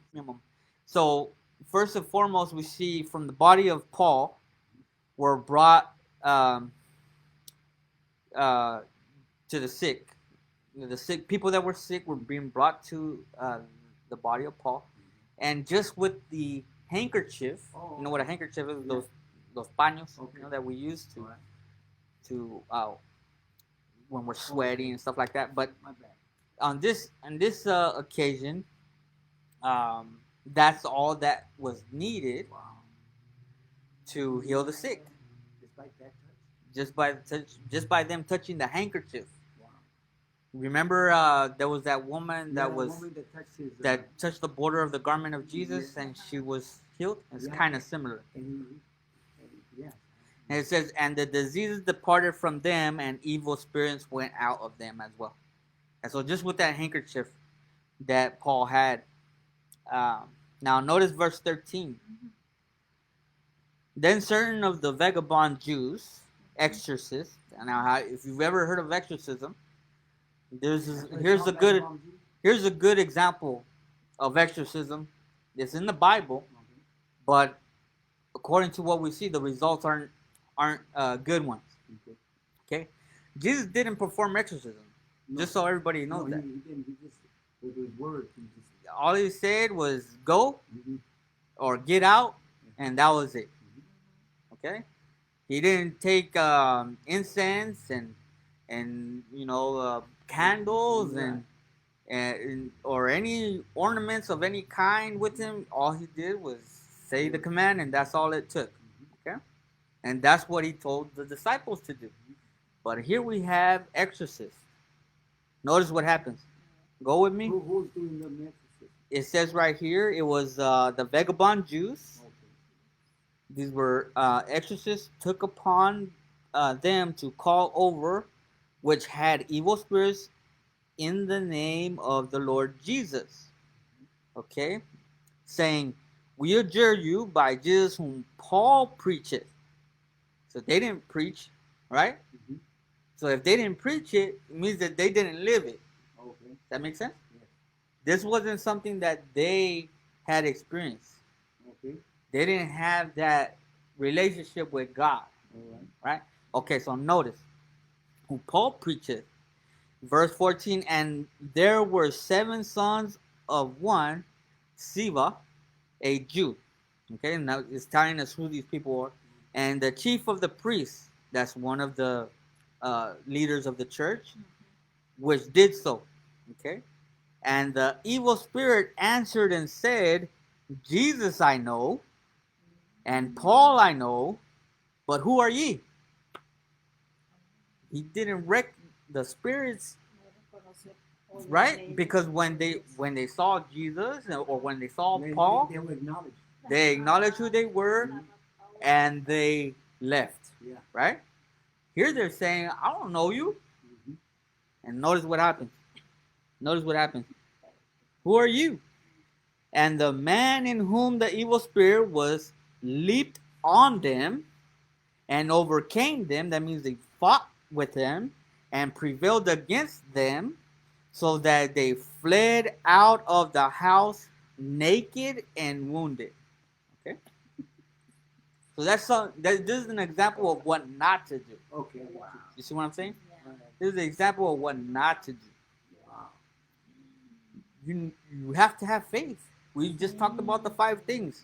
Okay. These men didn't have any faith, right? And this was known to all the Jews and the Greeks also dwelling at Ephesus, and fear fell on all, and the name of the Lord Jesus was magnified. Okay. And I was going to ask you know how we get all these miracles of The next part is pretty long. I'm going to leave it to anybody that wants to study this on their own. It's about how the unclean spirit, when it's cast out, it returns to the place that was cleaned, and it says it goes to find a place in desert places, but then at a certain time it says, well, why don't I just go back to where I was? Wow. And see if I'm able to get back in. And he does. And not only does he go back, but he says another 7 spirits he brings with him. The importance that we find here, without having to read everything, is that when the spirit comes back, the house is clean, empty, like it's furnished, it's a beautiful place. But the biggest problem is that it's empty. You get what I'm saying? It's empty. Who should be there? Jesus should be there, right? But it's empty. And so this is just another example of us making the decision to follow Christ wholeheartedly. we could stay. We could stay. You can stay. Clean. You could stay. Because remember, your name has to be in heaven, right? And if your name is in heaven, that means that Jesus is in your life. And you're making decisions every day for Him. To stay. To have Him. To stay.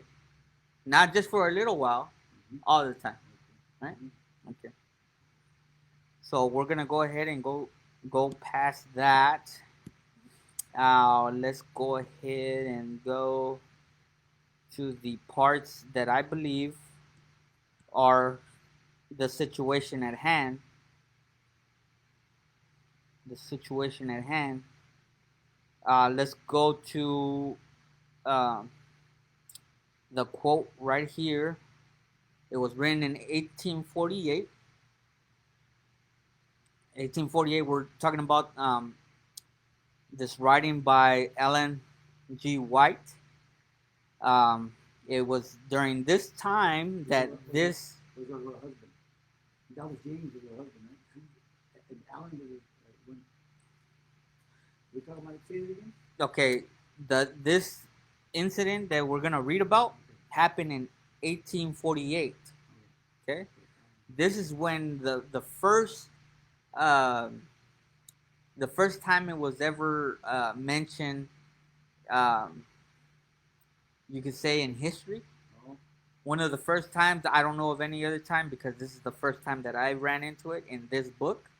And you should know that Ellen White lived during the 1800s, and this is why she wrote about it. And notice what she says. Satan is now using every device. Remember that merchandise that the Satan's packages that he uses. okay. Device. She says it's a device. Now using every device or every way, every means in this sealing time to keep the minds of God's people from the present truth and to cause them to waver. Waver means that you're doubting. Maybe, maybe not. Okay, I saw a covering that God was drawing over his people to protect them in the time of trouble, and every soul that was decided on the truth and was pure in heart to be covered with the covering of the Almighty. So this is 1848. All right. So if it was then, that means it's now, right? It's the same thing. God is still doing this. It says Satan knew this, and he was at work in a mighty power to keep the minds of as many people as possible, or let me read it right, at minds of as many people as he possibly could, wavering and unsettled on the truth. So as long as he has you not decided, doubting, that's enough for him. I saw that the mysterious knocking in New York and other places was the power of Satan. So mysterious knocking, Yeah, yeah, yeah. you know, Like what people. nobody knows what it is. Nobody knows what it is. Mm-hmm. Mysterious knocking, noises, Yeah. right? Who is it coming from? It says right here is the power of Satan, and that such things would be more and more common, clothed in a religious garb, right? And clothed with Christianity as to lure the deceived and to deceive to greater security and to draw the minds of God's people, if possible, to those things and cause them to doubt the teachings and the power of the Holy Ghost or the Holy Spirit. Okay? So why is Satan doing that? Because people are believing on that, and they're not supposed to. It's to say, hey, that's not, it's not. You're not realizing who it is. That's a good answer, but here's a better one. Satan, we just read that Satan does that to deceive and to distract you from what God says. He uses those things to cause us to not want to believe what God says in the Bible. If he could cause us to believe that the Bible isn't true, then we end up believing a lie. Does that make sense? Yeah. We end up believing a lie. And that's all he needs. If he could have that, then you and me, if we end up not having that faith that we need, that's enough for us to be lost. That's enough for us to be Satan's prisoners. Okay. That makes sense? Okay. So here we are. These are the things that are happening more and more and more. And so if anybody is dealing with this, then they know that it's just Satan wanting you not to believe in God, wanting you to doubt what God said in the Bible. in the Bible. That's what it is. It's not because you did anything. It's not because you're being cursed. It's not because somebody's doing witchcraft. The witchcraft is that Satan wants you to mistrust God. And it's coming directly from him. See? And so if you hear or you see anything that makes you not believe in what God said, then it's coming from Satan. Anything to make you divert your attention from what he said. See? Okay. Now, notice what this, I have this appendix. It's actually explaining a little bit about what was going on in New York in 1848. Okay. It says mysterious knockings in New York and Rochester knockings. That's what they're actually called. You can look them up on Google. It says reference is here made to incidents relating to the beginnings of modern spiritualism. Okay, so when you hear about spiritualism, that actually sounds good, but it's not. Spiritualism is what back then they used to call witchcraft, with witches and wizards and all of these things. That's what that used to be. But today it's called spiritualism.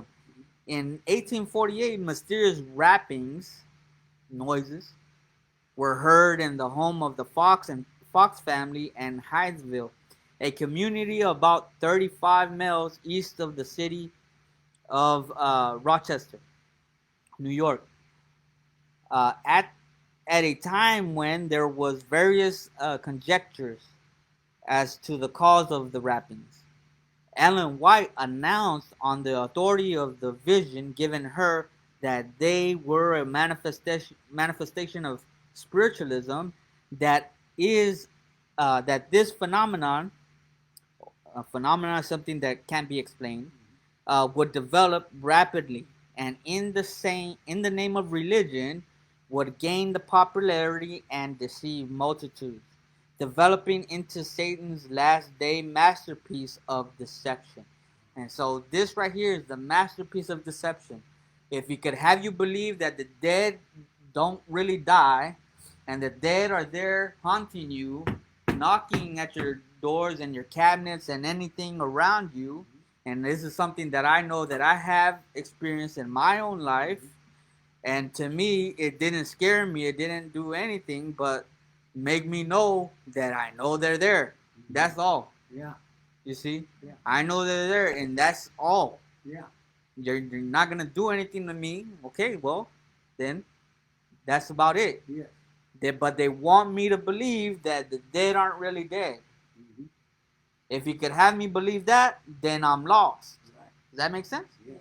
1 + 1 is 2, right? 2 + 2 is 4, right? And so if you believe that when you die you're still alive, then you are deceived.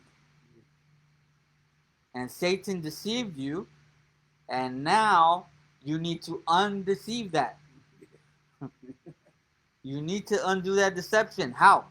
By believing the word. By believing the word. And so word. if you believe the word over Satan, then you now have authority to cast those demons out. Amen. Because the Bible says, the word of God says, and that's all that you need. And if they continue to harass you, remember the 5 things. What are the 5 things? God's touch, the touch, His word, the Holy Spirit, fasting, and prayer, and faith. Yes, thank you. That's the most important one. All right. How are people tormented by unclean spirits today? Notice what this quote says. The power and malice of Satan and his hosts might justly alarm us, were it not that we may find shelter and deliverance in the superior power of our Redeemer. We carefully secure our houses with bolts and locks and protect our property uh, and our lives from evil men, especially if you live on the bad side of town, right? You want to make sure that door is locked. Yeah. But notice what it says. But we seldom think of the evil angels. We don't think about this. The evil angels who are constantly seeking to access us and against those attacks we have in our own strength. Right? This is in our own strength. We have no power over it. No method of defense. We don't have power yet? Well, if we don't have Jesus in our life, We do. if we do, but it's saying Oh, okay. if we don't, Okay. right? Let me read it again in case I read it wrong. But we seldom think of the evil angels who are constantly seeking access to us, and against whose attacks we have in our own strength, no method of defense. So, in other words, we have no method of defense if we do not understand, and we don't have the method against whose attacks we have in our own strength. So this again, this is if we do it in our own strength, there is no method. Mm-hmm. Okay. You Now see I it now? understand. Okay. We do not have a method in our own strength. There, it doesn't exist because once you're a prisoner in Satan's jail, in his prison, he's not gonna let you out, right? But if you have Jesus, the one that came to deliver you from that bondage, if you have Jesus, he's gonna let you out, and you're out as long as you continue in his word. Continue in his word. It says, if permitted, they can distract our minds. So we must what? Permit them. They can distract our minds, disorder the torment of our bodies, destroy our possessions and our lives. They only delight in Their only delight is in misery and destruction. Fearful is the condition of those who resist divine claims and yield to Satan's temptations until God gives them up to the control of evil spirits. But those who follow Christ are ever safe under his watch care. Angels, again, the Holy Spirit, angels that excel in strength, are sent from heaven to protect them. The wicked one cannot break through the guard which God has stationed about his people. Okay? Notice God's Spirit. Notice great danger. There's great danger in denying the existence of evil angels. There's people that don't believe that Satan exists. And look at the danger that there is. None are in greater danger from the influence of evil spirits than those who, notwithstanding the direct and ample testimony of the scriptures, deny the existence and agency of evil and the agency of the devil and his angels. So long as we are ignorant of their wiles, they have almost inconceivable advantage. So just imagine if you don't believe that there's fallen angels, you're giving them a green light. That's basically what it's saying. Many give heed to the suggestions while they suppose themselves to be following the dictates of their own wisdom. They think that is them making the decision, but it was actually Satan. Does that make sense? This is why, as we approach the close of time, when Satan is to work with greatest power to deceive and destroy, he spreads everywhere the belief that he does not exist. So for us to think that he doesn't exist, that's one of his greatest deceptions as well. It is his policy to conceal himself in this manner, in his manner of working. There is nothing that is the great deceiver fears so much as that we shall become acquainted with his devices. Okay, and so how do we become acquainted with his devices? We are, like you explained. Through the Bible. The Bible gives us all the devices. Yes. The Bible lets us know how we uh, do away with the evil spirits, right? So if the Bible tells us that, then it also gives us the reason why these people fell into this condition, right? But the main one is deception. Deception. Deception. Okay? That's the main one. So if God is teaching us, right? And as he's teaching us, Satan is also going to be right there to stop us from learning. He's going to stop us. He's going to do everything he can to divert our attention. We're wanting to listen to a sermon or wanting to study the Bible, and what do? We become diverted, right? Something else gets in the way, right? That's what it's saying.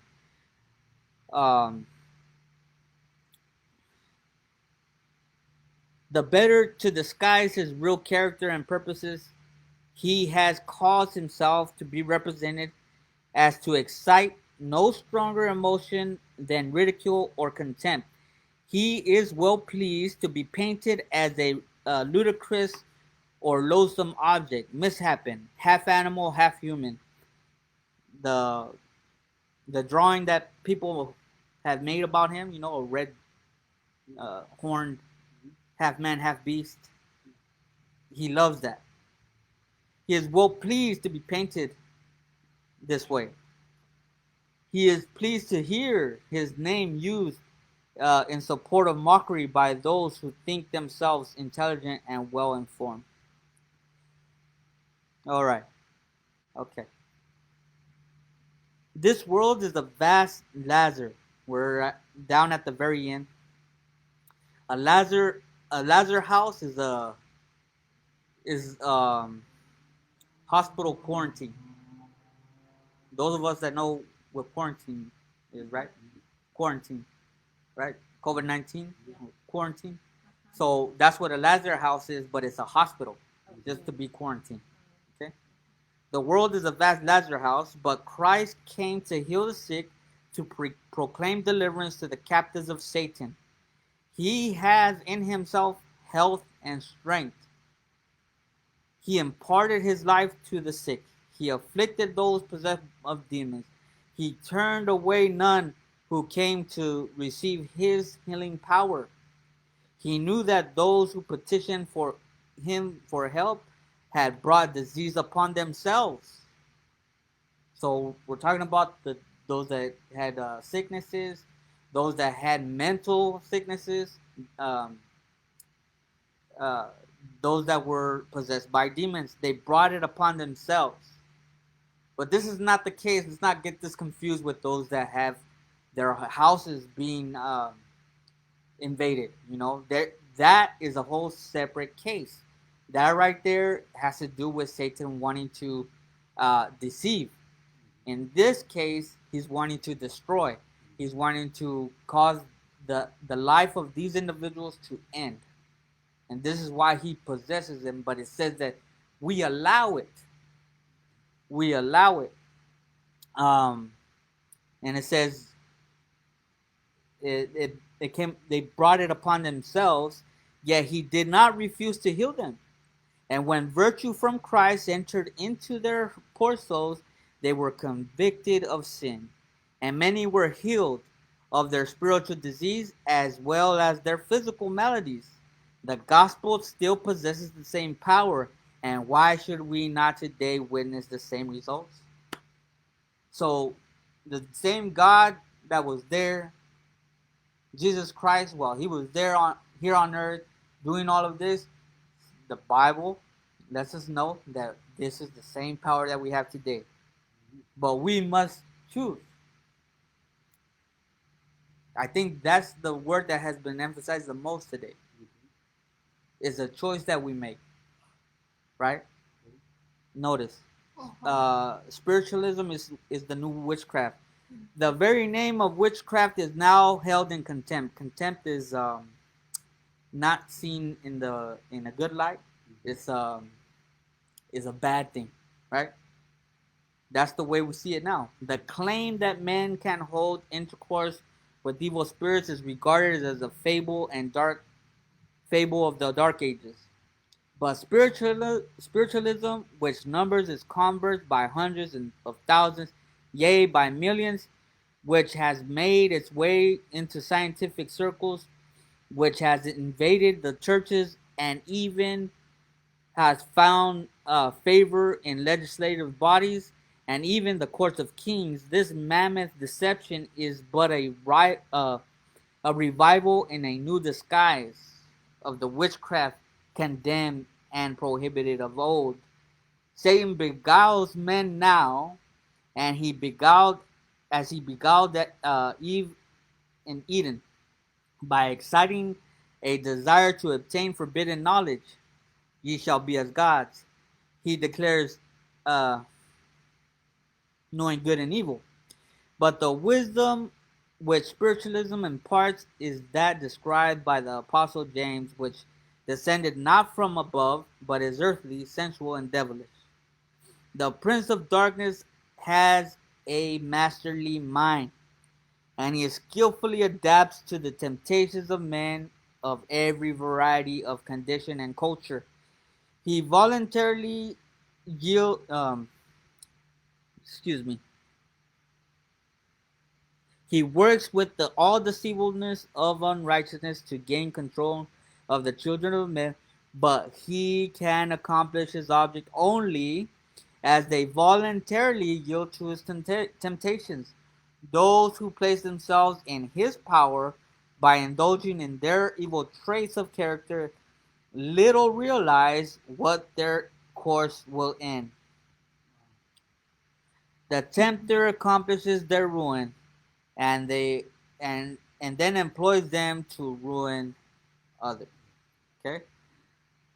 Now the question for us today: would you be blessed? Will we be blessed? Will you be blessed? Do you want to receive a blessing from God right now? Yes. Right now, right now. Yes. Okay. Let's go to Luke chapter 11. Luke? Lucas? Luke chapter 11, verse 27 and 28, and we'll end here, and then we'll finish with the word of prayer. I know it's been a little long, and we left out a big chunk. We left out a big chunk, even with what we had. There's just so much that the Bible says on this that we're only able to fit in a little bit. We got to be out of here by 2. It's 1:56. All right, and we'll Luke chapter 11, verse 27 and 28. Notice what the Bible says. And it came to pass, as he spake these things, a certain woman of the company, this is while he was out preaching to the multitude, a certain woman of the company lifted up her voice, said it really loud so everybody could hear, but wanting only Jesus to hear it. He said unto him, Blessed is the womb that bare thee, speaking of Mary, right? His mother, and the paps which thou hast sucked. And so this is Mary. She said the woman was actually saying, your mother is really blessed because she had you, right? Now, is that important? I'm not going to say that's not important. That's really important. That God was able to find a woman worthy of bearing Jesus. But notice, what's more important than that? Verse 28, but he said, yea, rather, and when it says rather, it's saying this is even more important than that. Yea, rather, blessed are they that hear the word of God and keep it. So, do you get the blessing? Do you understand what the blessing is? those that hear the word of God and keep it. Remember we mentioned that spirit that left, that was coming back. was cast out, and he came back, Yeah. and he found the place furnished and clean. Yes. What was wrong with the house? They didn't have it. It was empty Yeah. because the man didn't keep it. They didn't keep his word. He didn't keep the word. The Bible says Jesus is the word, right? Jesus is that word. In the power that was in Jesus is in the word, because in the word, even though we're not able to see it, right? In the word, God placed that power, that life that we need. And this is why it's so important for us to receive it and keep it, right? So everything that we've heard today, all the instructions that we have heard today, if you keep it, you believe it, you have to have faith, and you live it, God's gonna bless you, and you will be able to cast out demons. You will. And I know that for a fact in my own life. In my own life, the things that we've read today are an actual fact in my life. And you would know if it is in your life. But the point is, the blessing is to hear and keep it. Everything that you learn, everything that you understand, keep it, have faith in it, and live it. That's the blessing. But it's a choice, right? You choose today. It's up to you. All right? Let's go ahead and bow for a word of prayer, and let's go end with that.